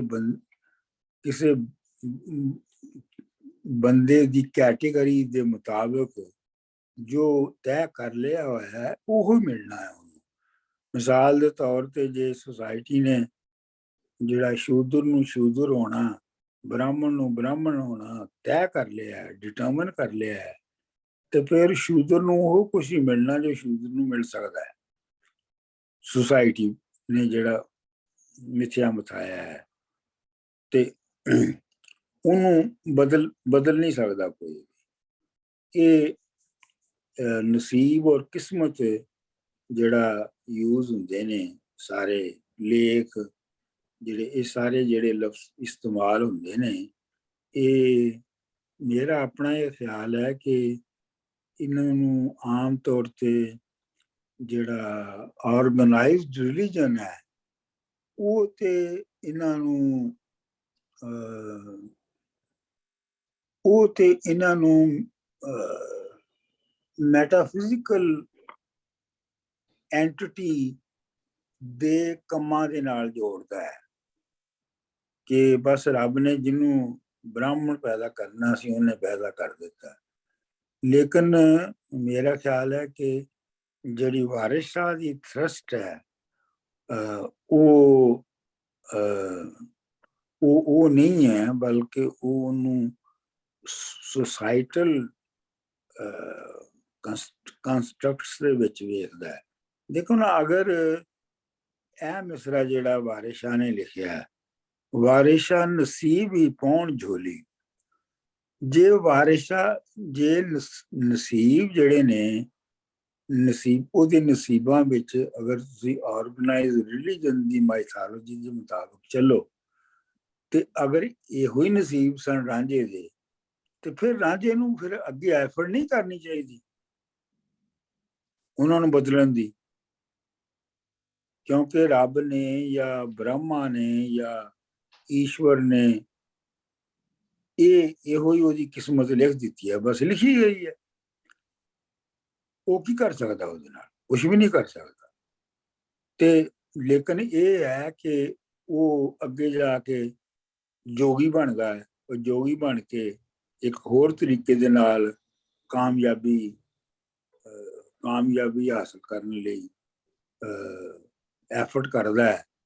ਤੇ ਇਹਦਾ ਮਤਲਬ ਇਹ ਹੈ ਕਿ ਵਾਰਿਸ ਸ਼ਾਹ ਦੇ ਜਿਹੜੇ ਨਸੀਬ ਨੇ ਦਾ ਮਤਲਬ ਹੈ, ਜਾਂ ਕਰਮ ਦਾ ਜਿਹੜਾ ਮਤਲਬ ਹੈ, ਉਹ ਸੁਸਾਇਟੀ ਦਾ ਮਿਥਿਆ ਮਥਾਇਆ ਜਿਹੜਾ ਬੰਦਿਆਂ ਦੇ ਨਾਲ ਨਿਜ਼ਾਮ ਹੈ, ਇਹ ਉਹਦੀ ਗੱਲ ਕਰ ਰਿਹਾ, ਜਿਹੜਾ ਕਿ ਜਿਹਨੂੰ ਕਿ ਰਾਂਝੇ ਦੇ ਥਰੂ ਉਹ ਬਦਲਣ ਦੀ ਕੋਸ਼ਿਸ਼ ਕਰ ਰਿਹਾ ਹੈ। ਡਾਕਟਰ ਸਾਹਿਬ, ਇੱਕ ਅਸੀਂ ਇਸ ਤਰ੍ਹਾਂ ਦੇਖ ਸਕਦੇ ਹਾਂ ਇਸ ਲਾਈਨ ਨੂੰ ਕਿ ਨਾਲ ਝੋਸਿਆਂ ਦੇ ਮਤਲਬ ਕਿ ਮਿਨੀਮਲ ਐਫਰਟ ਦੇ ਨਾਲ ਤੁਹਾਨੂੰ ਫਰੂਟ ਨਹੀਂ ਮਿਲਣਾ, ਕਰਮ ਕਰਕੇ ਹੀ, ਮਿਹਨਤ ਕਰਨ ਦੇ ਨਾਲ ਹੀ ਤੁਹਾਨੂੰ ਮਿਲਣਾ। ਇਹ ਨਹੀਂ ਕਿ ਤੁਸੀਂ ਹਲੂਣਾ ਦਿੱਤਾ ਤਾਂ ਫਲ ਫਰੂਟ ਤੁਹਾਡੇ ਝੋਲੀ 'ਚ ਪੈ ਜਾਣੇ ਆ। ਇਸ ਤਰ੍ਹਾਂ ਦੇਖ ਸਕਦੇ ਹਾਂ? ਇਵੇਂ ਵੀ ਦੇਖ ਸਕਦੇ ਹਾਂ, ਬਿਲਕੁਲ। ਮਤਲਬ I was thinking, sorry, that not to take it by force. ਨਹੀਂ, ਮਤਲਬ ਇਹ ਹੈ ਜਿਹੜੇ ਕਰਮ ਨੇ, ਜਿਹੜੇ ਤੁਹਾਡੀ ਜੋ ਤੁਹਾਨੂੰ ਤੁਸੀਂ ਲੈਣਾ ਹੈ, ਉਹ ਅਮਰਜੀਤ ਹੁਰੀ ਸਹੀ ਕਹਿ ਰਹੇ ਨੇ, ਉਹ ਜਿਹੜਾ ਹੈ ਉਹ ਐਵੇਂ ਝੋਲੀ 'ਚ ਨਹੀਂ ਡਿੱਗ ਪੈਣਾ ਤੁਹਾਡੇ। ਕਰਮ ਮੀਨਸ ਐਫਰਟ। ਸੋ ਇਹਦੇ ਚ ਦੋਵੇਂ ਗੱਲਾਂ ਆਉਂਦੀਆਂ ਜਿਹੜੀ ਮੈਂ ਨਸੀਬ ਦੀ ਇੰਟਰਪ੍ਰੀਟੇਸ਼ਨ ਕਰਨਾ ਹੈ ਤੇ ਜਿਹੜੀ ਵਾਰਿਸ ਸ਼ਾਹ ਕਰ ਰਿਹਾ ਉਹਨਾਂ ਦੀ ਇੱਕ ਹੀ ਮਤਲਬ ਹੈਗਾ। ਅੱਛਾ, ਮੰਡੇ ਮਾਸ ਚਾਵਲ ਦਾਲ ਦਹੀਂ ਧੱਗੜ ਇਹ ਮਾਹੀਆਂ ਪਾਹੀਆਂ ਰਾਹੀਆਂ ਨੂੰ। ਮੰਡੇ ਦਾ ਮਤਲਬ ਹੈ ਵੱਡੀਆਂ ਵੱਡੀਆਂ ਰੋਟੀਆਂ, ਤੇ ਮਾਸ ਦਾ ਮਤਲਬ ਹੈ ਗੋਸ਼ਤ, ਚਾਵਲ ਦਾਲ ਦਹੀਂ ਧੱਗੜ। ਧੱਗੜ ਜਿਹੜਾ ਹੈ ਨਾ ਇਹ ਵੀ ਇੱਕ ਪਾਸਿਓਂ ਇਹ ਉਹ ਰੋਟੀ ਹੁੰਦੀ ਹੈ ਜਿਹੜੀ ਸਿਰਫ ਇੱਕ ਪਾਸਿਓਂ ਪਕਾਈ ਹੁੰਦੀ ਹੈ, ਦੂਜੀ ਪਾਸੀ ਦੂਜਾ ਇੱਕ ਇਹਦਾ ਪਾਸਾ ਕੱਚਾ ਹੁੰਦਾ ਹੈ ਤੇ ਇੱਕ ਪੱਕਾ ਹੁੰਦਾ ਹੈ। ਇਹ ਮਾਹੀਆਂ ਪਾਹੀਆਂ ਰਾਹੀਆਂ ਨੂੰ, ਇਹ ਮਾਈ ਜਿਹੜੇ ਮੱਝਾਂ ਨੂੰ ਚਾਰਨ ਵਾਲੇ ਉਹਨਾਂ ਨੂੰ ਮਿਲ ਰਹੇ ਨੇ। ਪਾਹੀ ਜਿਹੜਾ ਹੁੰਦਾ ਹੈ ਉਹ ਹੈ ਜਿਹੜਾ ਕਿਸੇ ਦੀ ਬਾਹਰੋਂ ਆ ਕੇ ਕਿਸੇ ਦੇ ਜ਼ਮੀਨ ਦੇ ਉੱਤੇ ਕਾਸ਼ਤਕਾਰੀ ਕਰਦਾ ਹੈ। ਰਾਹੀਆਂ ਨੂੰ, ਰਾਹੀ ਦਾ ਮਤਲਬ ਹੈ ਮੁਸਾਫਰਾਂ ਨੂੰ। ਸਭ ਚੂੜੇ ਚਪੜੇ ਰੱਜ ਥੱਕੇ ਰਾਖੇ ਜਿਹੜੇ ਸਾਂਭਦੇ ਵਾਹੀਆਂ। ਮਤਲਬ ਉਸ ਸ਼ਾਦੀ ਦੇ ਵਿੱਚ ਜੋ ਖਾਣਾ ਮਿਲ ਰਿਹਾ ਹੈ ਉਹਦੇ ਨਾਲ ਸਭ ਚੂੜੇ ਚਪੜੇ ਸਾਰੇ ਰੱਜ ਖਾ ਕੇ ਰੱਜ ਗਏ ਨੇ। ਰਾਖੇ ਜਿਹੜੇ ਸਾਂਭਦੇ ਤੇ ਉਹ ਵੀ ਰੱਜ ਗਏ ਨੇ, ਜਿਹੜੇ ਵਾਈ ਨੂੰ ਸਾਂਭਣ ਦੀ ਜਿਹੜੀ ਰਾਖੀ ਕਰਦੇ ਨੇ। ਕਾਮੇ ਚਾਕ ਚੋਬਰ ਸੇਰੀ ਢੱਗਰਾਂ ਨੂੰ। ਕਾਮਾ ਜਿਵੇਂ ਬਾਰਿਸ਼ ਆਪ ਸੀਗਾ, ਚਾਕ ਵੀ ਸੀ ਜਿਹੜੇ ਜ਼ਮੀਨ ਤੇ ਕੰਮ ਕਰਦੇ ਨੇ। ਤੇ ਸ਼ੇਰੀ ਜਿਹੜਾ ਵੈਸੇ ਤੇ ਉਹਦਾ ਮਤਲਬ ਸਾਥੀ ਹੁੰਦਾ ਹੈ, ਲੇਕਿਨ ਸ਼ੇਰੀ ਵੀ ਉਹ ਨੌਕਰ ਹੁੰਦਾ ਹੈ ਜਿਹਨੂੰ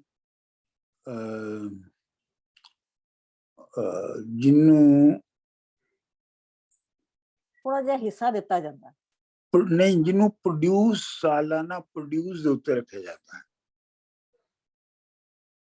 ਮਤਲਬ ਇਹ ਕਿ ਤੈਨੂੰ ਸਾਲ ਤੋਂ ਬਾਅਦ 12 ਬੋਰੀਆਂ ਕਣਕ ਮਿਲੇਗੀ। ਇਹ ਮੈਂ ਤੁਹਾਨੂੰ ਇਹ ਦੱਸ ਰਿਹਾ ਜਿਵੇਂ ਪ੍ਰੈਕਟਿਸ ਹੁੰਦੀ ਸੀ ਸਾਡੇ। ਅਸੀਂ ਜਿਹੜੇ ਨੌਕਰ ਰੱਖਦਾ ਸੀ ਮੇਰਾ ਪਿਓ, ਉਹ ਇਹਦੀ ਮਿਸਾਲ ਸਨ ਕਿ ਉਹਨਾਂ ਨੂੰ ਕਿਹਾ ਜਾਂਦਾ ਸੀ ਕਿ ਤੁਹਾਨੂੰ ਸਾਲ ਦੇ ਵਿੱਚ ਜਿਹੜੀ ਹੈ ਉਹ 20 ਬੋਰੀਆਂ 12 ਬੋਰੀਆਂ ਦਾਣੇ ਮਿਲਣਗੇ। ਇੱਕ ਬੋਰੀ ਵਿੱਚ 2.5 ਮਣ ਹੁੰਦੇ ਨੇ, ਤੇ ਤੁਹਾਨੂੰ ਇੱਕ ਜੁੱਤੀ ਮਿਲੇਗੀ ਤੇ 2 ਕੱਪੜਿਆਂ ਦੇ ਸੈੱਟ ਮਿਲਣਗੇ। ਇਸ ਤਰ੍ਹਾਂ ਕਰਕੇ, ਲੇਕਿਨ ਬੇਸਿਕਲੀ ਜਿਹੜੀ ਪ੍ਰੋਡਿਊਸ ਹੈ ਉਹ ਉਹਨਾਂ ਦੀ ਐਨੂਅਲ ਲੇਬਰ ਹੁੰਦੀ ਸੀ, ਉਹਨੂੰ ਸ਼ੇਰੀ ਕਹਿੰਦੇ ਸਨ। ਤੇ ਮਜਾਰਾ ਤੇ ਸ਼ੇਰੀ ਡਿਫਰੈਂਟ ਚੀਜ਼ ਹੈ, ਮਜਾਰਾ ਤੇ ਸ਼ੇਰੀ? ਹਾਂਜੀ, ਮੁਜ਼ਾਹਰਾ ਤੇ ਉਹ ਹੈ ਨਾ ਜਿਹੜਾ ਜਿਹਦੇ ਮੁਜ਼ਾਹਰਾ ਕੋਲ ਤੇ ਤਕਰੀਬਨ ਆਪ ਆਪਣਾ ਸਮਾਨ ਹੁੰਦਾ ਹੈ ਵਾਈ ਦਾ, ਤੇ ਉਹ ਜਦੋਂ ਫਸਲ ਹੋ ਜਾਂਦੀ ਹੈ ਤੇ ਉਹ ਮਾਲਕ ਦੇ ਨਾਲ ਪ੍ਰੋਡਿਊਸ ਨੂੰ ਵੰਡਦਾ ਹੈ ਨਾ। ਜੀ ਉਹ ਹਿੱਸਾ ਦਿੰਦਾ, ਆਪਣਾ ਆਪ ਹਿੱਸਾ ਰੱਖ ਕੇ ਤੇ ਬਾਕੀ ਦਿੰਦਾ। ਹਾਂਜੀ, ਨਹੀਂ, ਉਹ ਤੇ ਮੁਜ਼ਾਹਰਾ ਜਿਹੜਾ ਹੈ ਉਹ ਤੇ ਅੱਧੀ ਪ੍ਰੋਡਿਊਸ ਵੀ ਲੈ ਸਕਦਾ ਹੈ। ਉਹ ਕੰਟਰੈਕਟਡ ਹੁੰਦਾ ਹੈ ਤੇ ਇਹ ਨੌਕਰ ਹੁੰਦਾ। ਹਾਂਜੀ, ਇਹ ਨੌਕਰ ਹੁੰਦਾ ਹੈ। ਉਹ ਕੰਟਰੈਕਟ। ਸੇਬ ਜਿਹੜੀ ਹੈ, ਸੇਬ ਉਹ ਵੀ ਇਹਦੇ ਨਾਲ ਮਿਲਦੀ ਜੁਲਦੀ ਹੁੰਦਾ ਸੀ ਨਾ ਕਿ ਇਹ ਜਿਹੜੀ ਸ਼ੇਰੀ ਹੈ ਨਾ ਸੇਬ ਨਾਲ ਮਿਲਦੀ ਜੁਲਦੀ ਹੈ, ਲੇਕਿਨ ਜਿਹੜੀ ਐਗਜ਼ੈਕਟਲੀ ਜਿਹੜੀ ਸੇਬ ਹੈ ਨਾ ਉਹ ਦੂਸਰੇ ਜਿਹੜੇ ਆਰਟੀਜ਼ਨਸ ਨੇ ਕੰਮੀ, ਉਹਨਾਂ ਦੇ ਨਾਲ ਜਿਹੜਾ ਕਾਂਟਰੈਕਟ ਹੁੰਦਾ ਉਹਨੂੰ ਸੇਬ ਕਹਿੰਦੇ ਨੇ।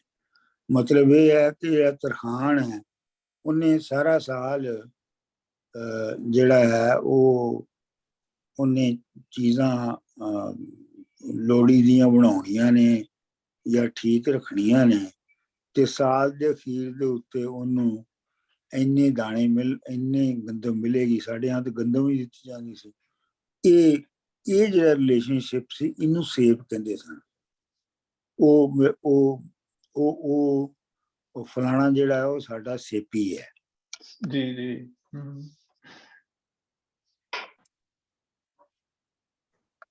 ਡਾਕਟਰ ਸਾਹਿਬ ਸੌਰੀ, ਬਿਲਕੁਲ ਮੈਂ ਡਾਇਗਰੈਸ ਕਰਨੀ ਪਿਆ। ਉਹ ਨਜਮ ਹੁਸੈਨ ਸैयद ਸਾਹਿਬ ਦਾ ਮਿਸਰਾ ਯਾਦ ਆ ਗਿਆ ਕਿ ਕਮੀ ਸੇਪੀ ਲੋਕ ਬੇਸੁਰਤੇ। ਆਹੋ ਆਹੋ ਆਹੋ ਆਹੋ, ਉਹ ਸੇਪੀ ਉਹ ਹੀ ਹੈ ਨਾ। ਹਾਂਜੀ, ਉਹ ਸੇਪੀ ਉਹਨਾਂ ਨੇ ਉਹ ਉਹਨਾਂ ਮਹੀਨਿਆਂ 'ਚ ਹੀ ਵਰਤਿਆ ਜਿਨ੍ਹਾਂ ਮਹੀਨਿਆਂ 'ਚ ਅਸੀਂ ਗੱਲ ਕਰ।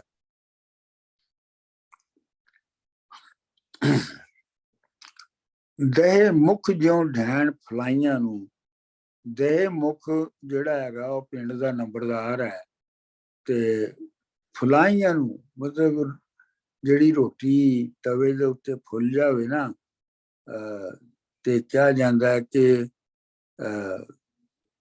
ਜਿਹਨੇ ਖਾਣੀ ਸੀ ਨਾ, ਉਹਨੂੰ ਬੜੀ ਭੁੱਖ ਲੱਗੀ ਸੀ, ਇਸ ਲਈ ਰੋਟੀ ਫੁੱਲ ਗਈ ਹੈ।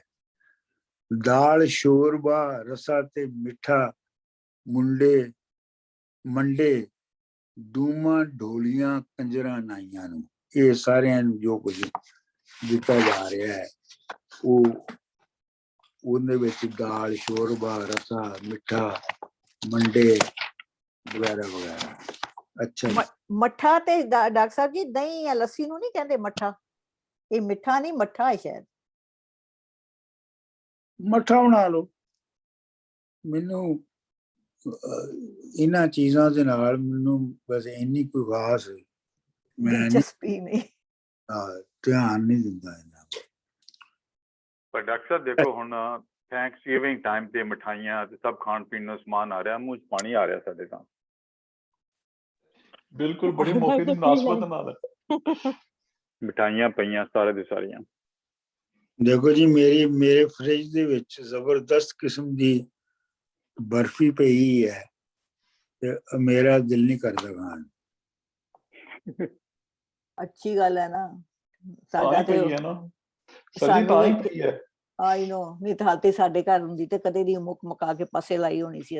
ਅਸੀਂ ਤਾਂ ਜਦ ਤੱਕ ਦੋਨੋਂ ਜਣੇ ਖਤਮ ਨਹੀਂ ਨਾ ਕਰ ਲੈਂਦੇ ਇੰਡੀਅਨ ਮਿਠਾਈ, ਸਾਨੂੰ ਕਿਤੇੋਂ ਆ ਜਾਂਦੀ ਹੈ, ਬਿਕਾਜ਼ ਸਾਡੇ ਇੱਥੇ ਮਿਲਦੀ ਨਹੀਂ, ਤੇ ਅਸੀਂ ਜਦ ਤੱਕ ਉਹ ਮੁੱਕ ਨਹੀਂ ਨਾ ਜਾਂਦੀ, ਅਸੀਂ ਗੇੜੇ ਹੀ ਮਾਰੀ ਜਾਂਦੇ ਫਰਿੱਜ ਦੇ ਆਲੇ ਦੁਆਲੇ। ਮੇਰਾ ਵੀ ਮੈਂ ਵੀ ਇਹੋ ਹੀ ਕਰਦਾ ਹੁੰਦਾ ਸਾਂ, ਪਰ ਹੁਣ ਨਹੀਂ ਉਹ ਹੁੰਦਾ। ਕੋਈ 3 ਦਿਨ ਪਹਿਲੇ ਕੋ ਲੈ ਕੇ ਆਇਆ ਸੀ ਬਰਫੀ ਦੋਸਤ, ਤੇ ਉਹ ਪਈ ਹੈ, ਮੈਂ ਤੇ ਅਜੇ ਨਹੀਂ ਖਾਧੀ। ਇਹ ਅਗਲੇ ਵਾਰ ਨਾ ਕਰੀਏ, ਬੜਾ ਇੰਪੋਰਟੈਂਟ ਹੈ ਸਾਡਾ ਡਾਕਟਰ ਜੀ, ਕਿ ਇਹਦੇ ਨਾਲ ਹੀ ਖਤਮ ਕਰਾਂਗੇ ਆਪਾਂ ਸਾਗ ਮਾੜਿਆਂ ਦੇ। ਬਹੁਤ ਇੰਪੋਰਟੈਂਟ ਹੈਗਾ ਇਹ। ਹਾਂ, ਇਹਦੇ ਨਾਲ ਖਤਮ ਕਰਨਾ ਅਸੀਂ। ਹਾਂ, ਬਹੁਤ ਇੰਪੋਰਟੈਂਟ ਹੈ। ਹਾਂਜੀ, ਇਹ ਵਾਕਈ ਬਹੁਤ ਇੰਪੋਰਟੈਂਟ ਬੰਦ ਹੈ। ਸਾਕ ਮਾੜਿਆਂ ਦੇ ਖੋਹ ਲੈਣ ਡਾਢੇ, ਅੰਨ ਪੁੱਜਦੇ ਉਹ ਨਾ ਬੋਲਦੇ ਨੇ। ਜਿਹੜੇ ਮਾੜੇ ਹੁੰਦੇ ਨੇ ਉਹਨਾਂ ਦੇ ਸਾਕ ਜਿਹੜੇ ਨੇ, ਇਹ ਰਿਸ਼ਤੇ ਜਿਹੜੇ ਨੇ ਉਹ ਤਗੜੇ ਖੋਹ ਲੈਂਦੇ ਨੇ, ਤੇ ਮਾੜੇ ਜਿਹੜੇ ਨੇ ਉਹ ਅਨਪੁੱਜ ਜਿਹਦੀ ਪਹੁੰਚ ਨਾ ਹੋਵੇ ਕਿਸੇ ਚੀਜ਼ ਤੱਕ, ਜਿਹਦੇ ਲਈ ਕੋਈ ਕੰਮ ਪੋਸੀਬਲ ਨਾ ਹੋਵੇ, ਉਹ ਵਿਚਾਰੇ ਬੋਲਦੇ ਵੀ ਨਹੀਂ ਹੈ। ਤੇ ਇਹ ਜਿਹੜੀ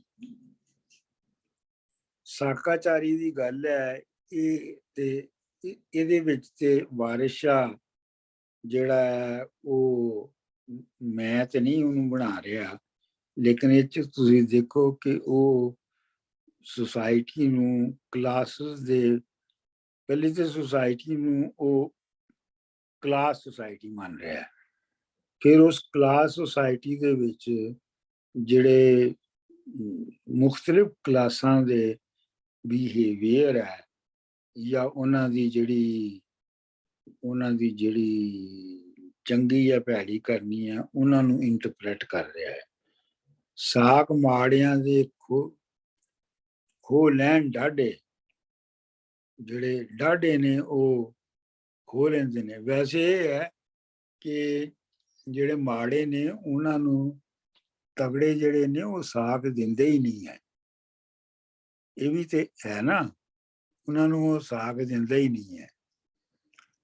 ਮੈਂ ਪਤਾ ਨਹੀਂ ਤੁਹਾਨੂੰ ਇਹ ਗੱਲ ਦੱਸੀ ਸੀ ਕਦੀ ਕਿ ਨਹੀਂ, ਆਪਣੀ ਮਾਂ ਤੇ ਮਾਸੀ ਦੀ ਦੱਸੀ ਸੀ?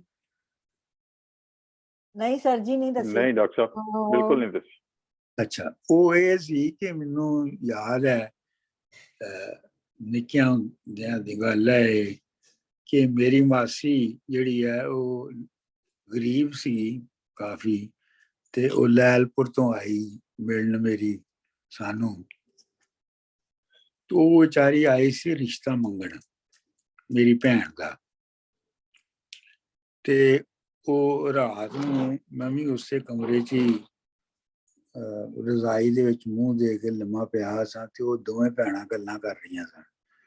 ਤੇ ਉਹ ਮੇਰੀ ਮਾਸੀ ਨੇ ਇਸ਼ਾਰੇ ਨਾਲ ਕਿਹਾ ਮੇਰੀ ਮਾਂ ਨੂੰ ਕਿ ਮੇਰਾ ਮੁੰਡਾ ਕਹਿੰਦਾ ਹੈ ਕਿ ਮੈਂ ਉਸ ਘਰ ਵਿਆਹ ਕਰਨਾ ਹੈ ਜਿਸ ਘਰ ਮੱਝਾਂ ਬਹੁਤ ਹੋਣ,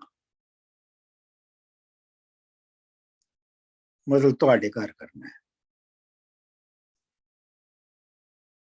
ਤੇ ਮੇਰੀ ਮਾਂ ਨੇ ਬਹੁਤ ਸਟਲੀ ਫੌਰਨ ਉਹਦਾ ਜਵਾਬ ਦਿੱਤਾ, ਹਾਂ ਨਹੀਂ ਮੇਰੀ ਧੀ ਵੀ ਇਹੋ ਹੀ ਕਹਿੰਦੀ ਹੈ।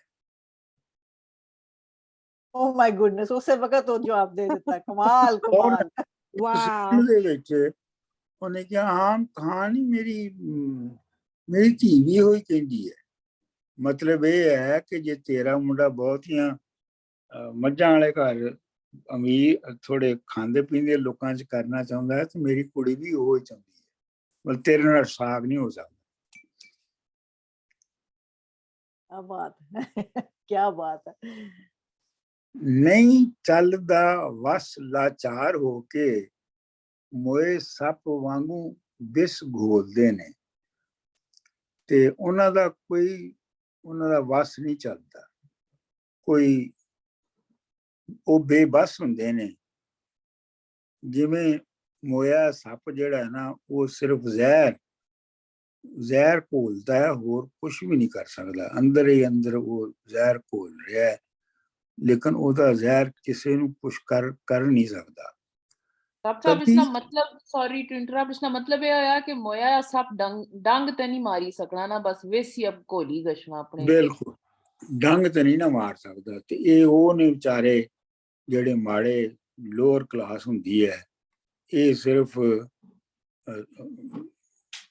ਜ਼ਹਿਰ ਆਪਣੇ ਅੰਦਰ ਘੋਲ ਤੇ ਸਕਦੀ ਹੈ, ਪਰ ਕਿਸੇ ਨੂੰ ਡੰਗ ਨਹੀਂ ਮਾਰ ਸਕਦੀ। ਕਦੀ ਆਖਦੇ ਮਾਰੀਏ ਆਪ ਮਰੀਏ, ਪਏ ਅੰਦਰੋਂ ਬਾਹਰੋਂ ਡੋਲਦੇ ਨੇ। ਮਤਲਬ ਕਦੀ ਸੋਚਦੇ ਨੇ ਕਿ ਅਸੀਂ ਇਹਨਾਂ ਨੂੰ, ਇਹ ਜਿਹੜੀ ਅਪਰ ਕਲਾਸ ਹੈ, ਇਹਨਾਂ ਨੂੰ ਮਾਰ ਦਈਏ, ਕਦੀ ਸੋਚਦੇ ਨੇ ਕਿ ਆਪੇ ਹੀ ਮਰ ਜਾਈਏ। ਤੇ ਇਹ ਸ਼ੇਕਨ ਹੁੰਦੇ ਨੇ, ਅੰਦਰੋਂ ਬਾਹਰੋਂ ਸ਼ੇਕਨ ਹੁੰਦੇ ਨੇ। ਇਹਨਾਂ ਦੀ ਜਿਹੜੀ ਪਰਸਨੈਲਿਟੀ ਹੈ ਉਹਦੇ ਵਿੱਚ ਸਟੇਬਿਲਿਟੀ ਜਾਂ ਨਹੀਂ ਹੁੰਦੀ। ਇਹ ਹੁਣ ਅਗਲੀ ਲਾਈਨ ਬਹੁਤ ਹੀ ਅੱਛੀ ਹੈ। ਗੁਣ ਮਾੜਿਆਂ ਦੇ ਸਭੇ ਰਹਿਣ ਵਿੱਚ, ਮਾੜੇ ਮਾੜਿਆਂ ਥੇ ਦੁੱਖ ਫੋਲਦੇ। ਤੇ ਜਿਹੜੇ ਮਾੜੇ ਨੇ ਉਹਨਾਂ ਦੇ ਜਿੰਨਾ ਵੀ ਟੈਲੈਂਟ ਹੁੰਦਾ ਹੈ, ਉਹ ਉਹਨਾਂ ਦੇ ਅੰਦਰ ਰਹਿ ਜਾਂਦਾ ਹੈ, ਉਹਨੂੰ ਬਾਹਰ ਆਉਣ ਦਾ ਮੌਕਾ ਹੀ ਨਹੀਂ ਮਿਲਦਾ। ਗੁਣ ਮਾੜਿਆਂ ਦੇ ਸਭੇ ਰਹਿਣ ਵਿੱਚ, ਯਾਨੀ ਉਹਨਾਂ ਨੂੰ ਆਪਣੀ ਜਿਹੜੀ ਟੈਲੈਂਟ ਹੈ ਉਹਨੂੰ ਉਹਦੇ ਜ਼ਰੀਏ ਉਹਨਾਂ ਨੂੰ ਵਿਖਾਉਣ ਦਾ ਮੌਕਾ ਹੀ ਨਹੀਂ ਮਿਲਦਾ। ਮਿਸਾਲ ਦੇ ਤੌਰ ਦੇ ਉੱਤੇ ਉਹਨੂੰ ਇਹ ਕਹਿ ਸਕਦੇ ਹੋ ਨਾ ਤੁਸੀਂ ਕਿ ਬਈ ਇੱਕ ਜਿਹੜਾ ਬਹੁਤ ਹੀ ਲੋਸਟ ਕਲਾਸ ਬੰਦਾ ਹੈ, ਉਹ ਕਿਵੇਂ ਸਾਬਤ ਕਰੇ ਕਿ ਉਹ ਖਾਂਦੇ ਪੀਂਦੇ ਬੰਦੇ ਦੇ ਪੁੱਤਰ ਨਾਲੋਂ ਪੜ੍ਹਾਈ 'ਚ ਜ਼ਿਆਦਾ ਲਾਇਕ ਹੋ ਸਕਦਾ ਸੀ, ਨਹੀਂ ਕਰ ਸਕਦਾ ਨਾ ਉਹ।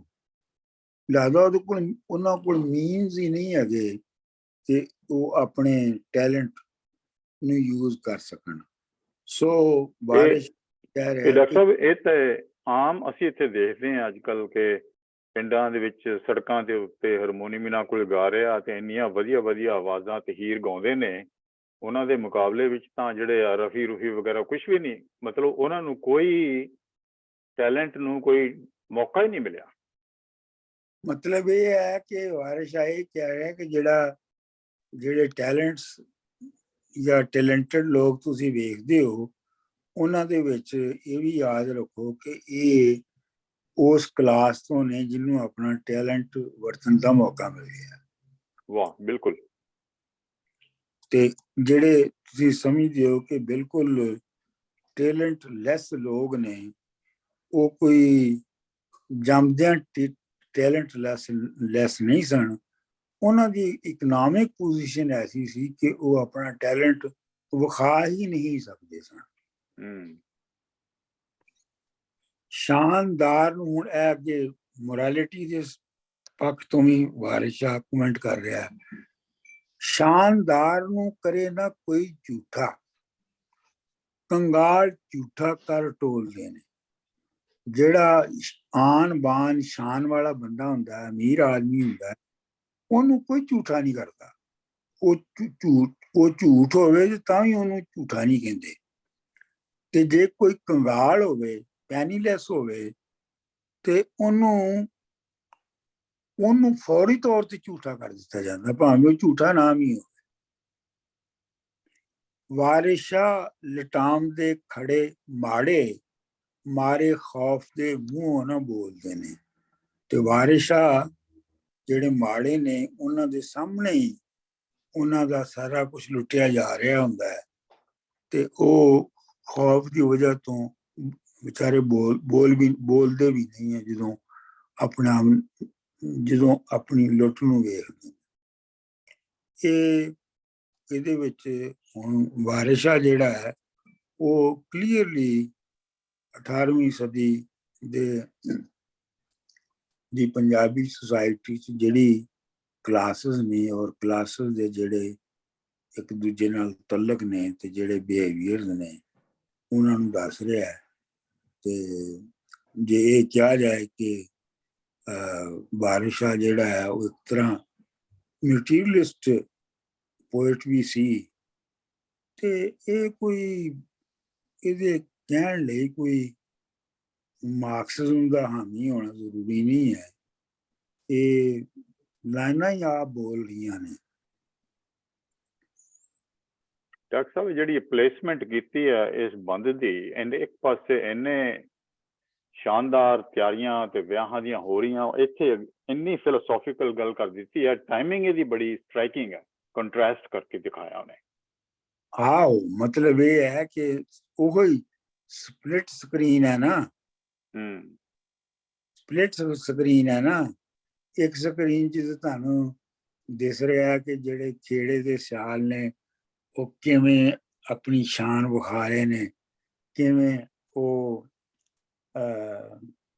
ਸਾਰਾ ਕੁਝ ਕਰ ਰਹੇ ਨੇ, ਤੇ ਦੂਜੇ ਪਾਸੇ ਉਹ ਖਾ ਰਿਹਾ ਹੈ ਕਿ ਜਿਹੜੇ ਵਿਚਾਰੇ ਜਿਨ੍ਹਾਂ ਦਾ ਜ਼ਿਕਰ ਹੋਇਆ, ਜਿਨ੍ਹਾਂ ਨੂੰ ਰੋਟੀ ਖਵਾਈ ਜਾ ਰਹੀ ਹੈ, ਉਹਨਾਂ ਦੇ ਉਹ ਨੇ ਜਿਨ੍ਹਾਂ ਦੇ ਗੁਣ ਹੀ ਸਾਹਮਣੇ ਨਹੀਂ ਆਏ।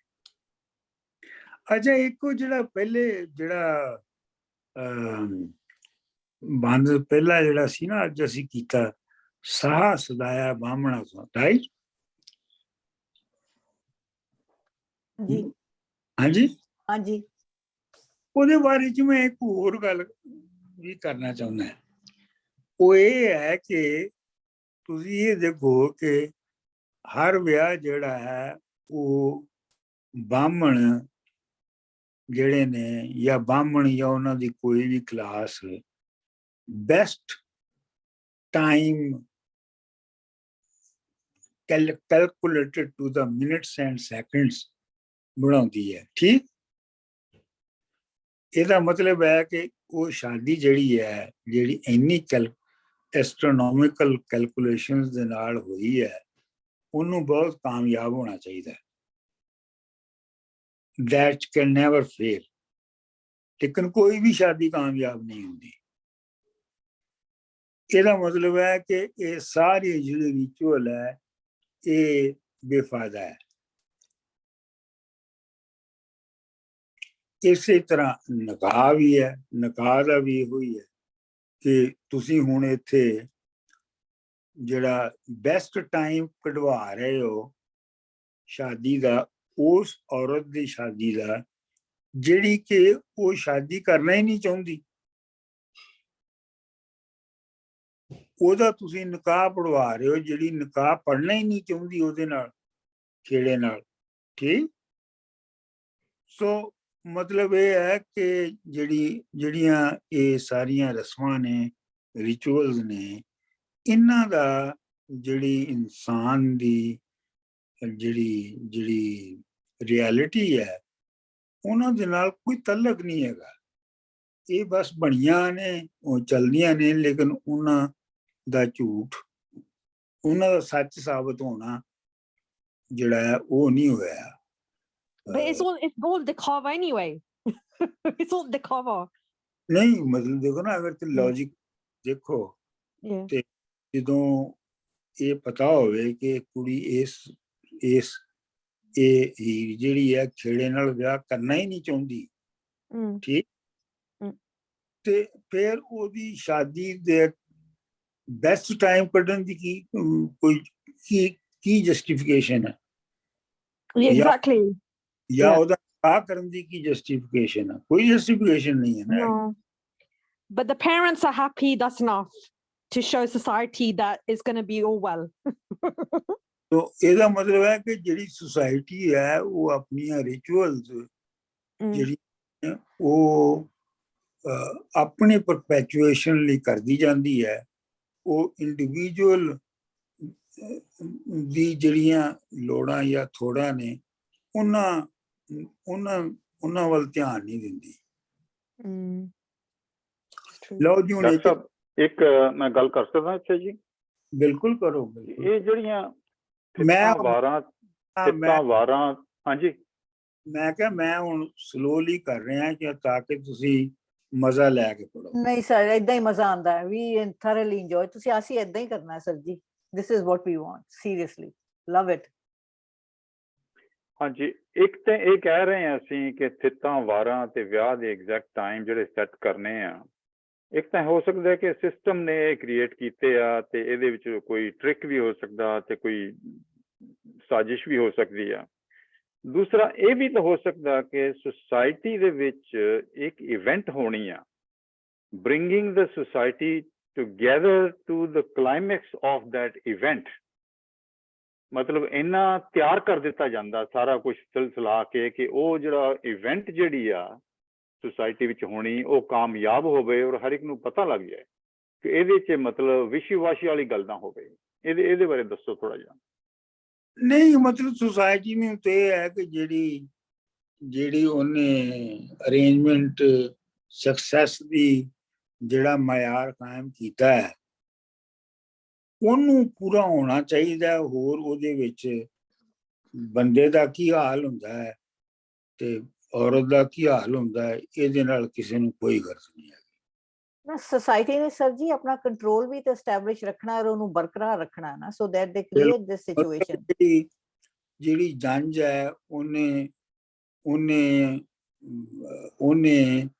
ਇੱਕ ਖਾਸ ਤਰੀਕੇ ਦੇ ਨਾਲ ਚੜ੍ਹਨਾ ਹੈ। ਜੰਜ ਨੇ ਜਿਹਨੂੰ ਕਹਿੰਦੇ ਨੇ ਜੰਜ ਢੁਕਣਾ, ਉਹਨੇ ਢੁਕਣਾ ਹੈ। ਉਹ ਜਿਵੇਂ ਸੁਸਾਇਟੀ ਨੇ ਤੈਅ ਕੀਤੀ ਹੈ ਉਂਝ ਹੀ ਹੋਣਾ ਹੈ। ਉਹਦੇ ਵਿੱਚ ਇਹ ਕੋਈ ਨਹੀਂ ਵੇਖਿਆ ਜਾ ਰਿਹਾ ਕਿ ਇਹਦੇ ਵਿੱਚ ਇਨਸਾਫ ਹੋ ਰਿਹਾ ਕਿ ਨਹੀਂ ਹੋ ਰਿਹਾ। ਉਹ ਆਪਣੇ ਕੰਟਰੋਲ ਨੂੰ ਰੀਇਨਫੋਰਸ ਵੀ ਕਰਦੇ ਨੇ ਨਾ ਵਿਦ ਐਵਰੀਥਿੰਗ। ਉਹ ਰੀਇਨਫੋਰਸ ਆਪਣੇ ਕੰਟਰੋਲ ਨੂੰ ਕਰਦੇ ਨੇ। ਬਿਲਕੁਲ। ਚਲੋ ਜੀ ਹੁਣ ਪੜ੍ਹ ਲਓ ਇਹਨਾਂ ਨੂੰ।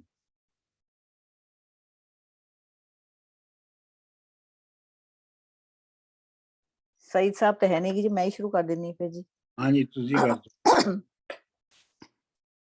ਖੇੜਿਆਂ ਸਾਹਾ ਸੁਧਾਇਆ ਬਾਹਮਣਾ ਤੋਂ, ਪਲੀਤਿਕ ਮਹੂਰਤ ਤੇ ਵਾਰ ਮੀਆਂ, ਨਾਵੇਂ ਸਾਹਮਣੋਂ ਰਾਤ ਸੀ ਵੀਰਵਾਰੀ ਲਿਖ ਕੱਲਿਆ ਇਹ ਨਿਰਵਾਰ ਮੀਆਂ, ਪਹਿਰ ਰਾਤ ਨੂੰ ਆਣ ਨਿਕਾ ਲੈਣਾ, ਢਿੱਲ ਲਾਵਣੀ ਨਹੀਂ ਜ਼ਿਨਹਾਰ ਮੀਆਂ, ਉੱਥੇ ਖੇੜਿਆਂ ਪੁੱਜ ਸਾਮਾਨ ਕੀਤੇ, ਇੱਥੇ ਸਿਆਲ ਵੀ ਹੋਏ ਤਿਆਰ ਮੀਆਂ, ਰਾਂਝੇ ਦੁਆ ਕੀਤੀ ਜੰਝ ਆਮਦੀ ਨੂੰ, ਪੈ ਗੈਬ ਦਾ ਕਟਕ ਕੀ ਤਾਰ ਮੀਆਂ, ਵਾਰਿਸ ਸ਼ਾਹ ਸਰਬਾਲੜਾ ਨਾਲ ਹੋਇਆ, ਹੱਥ ਤੀਰ ਕਾਣੀ ਤਲਵਾਰ ਮੀਆਂ।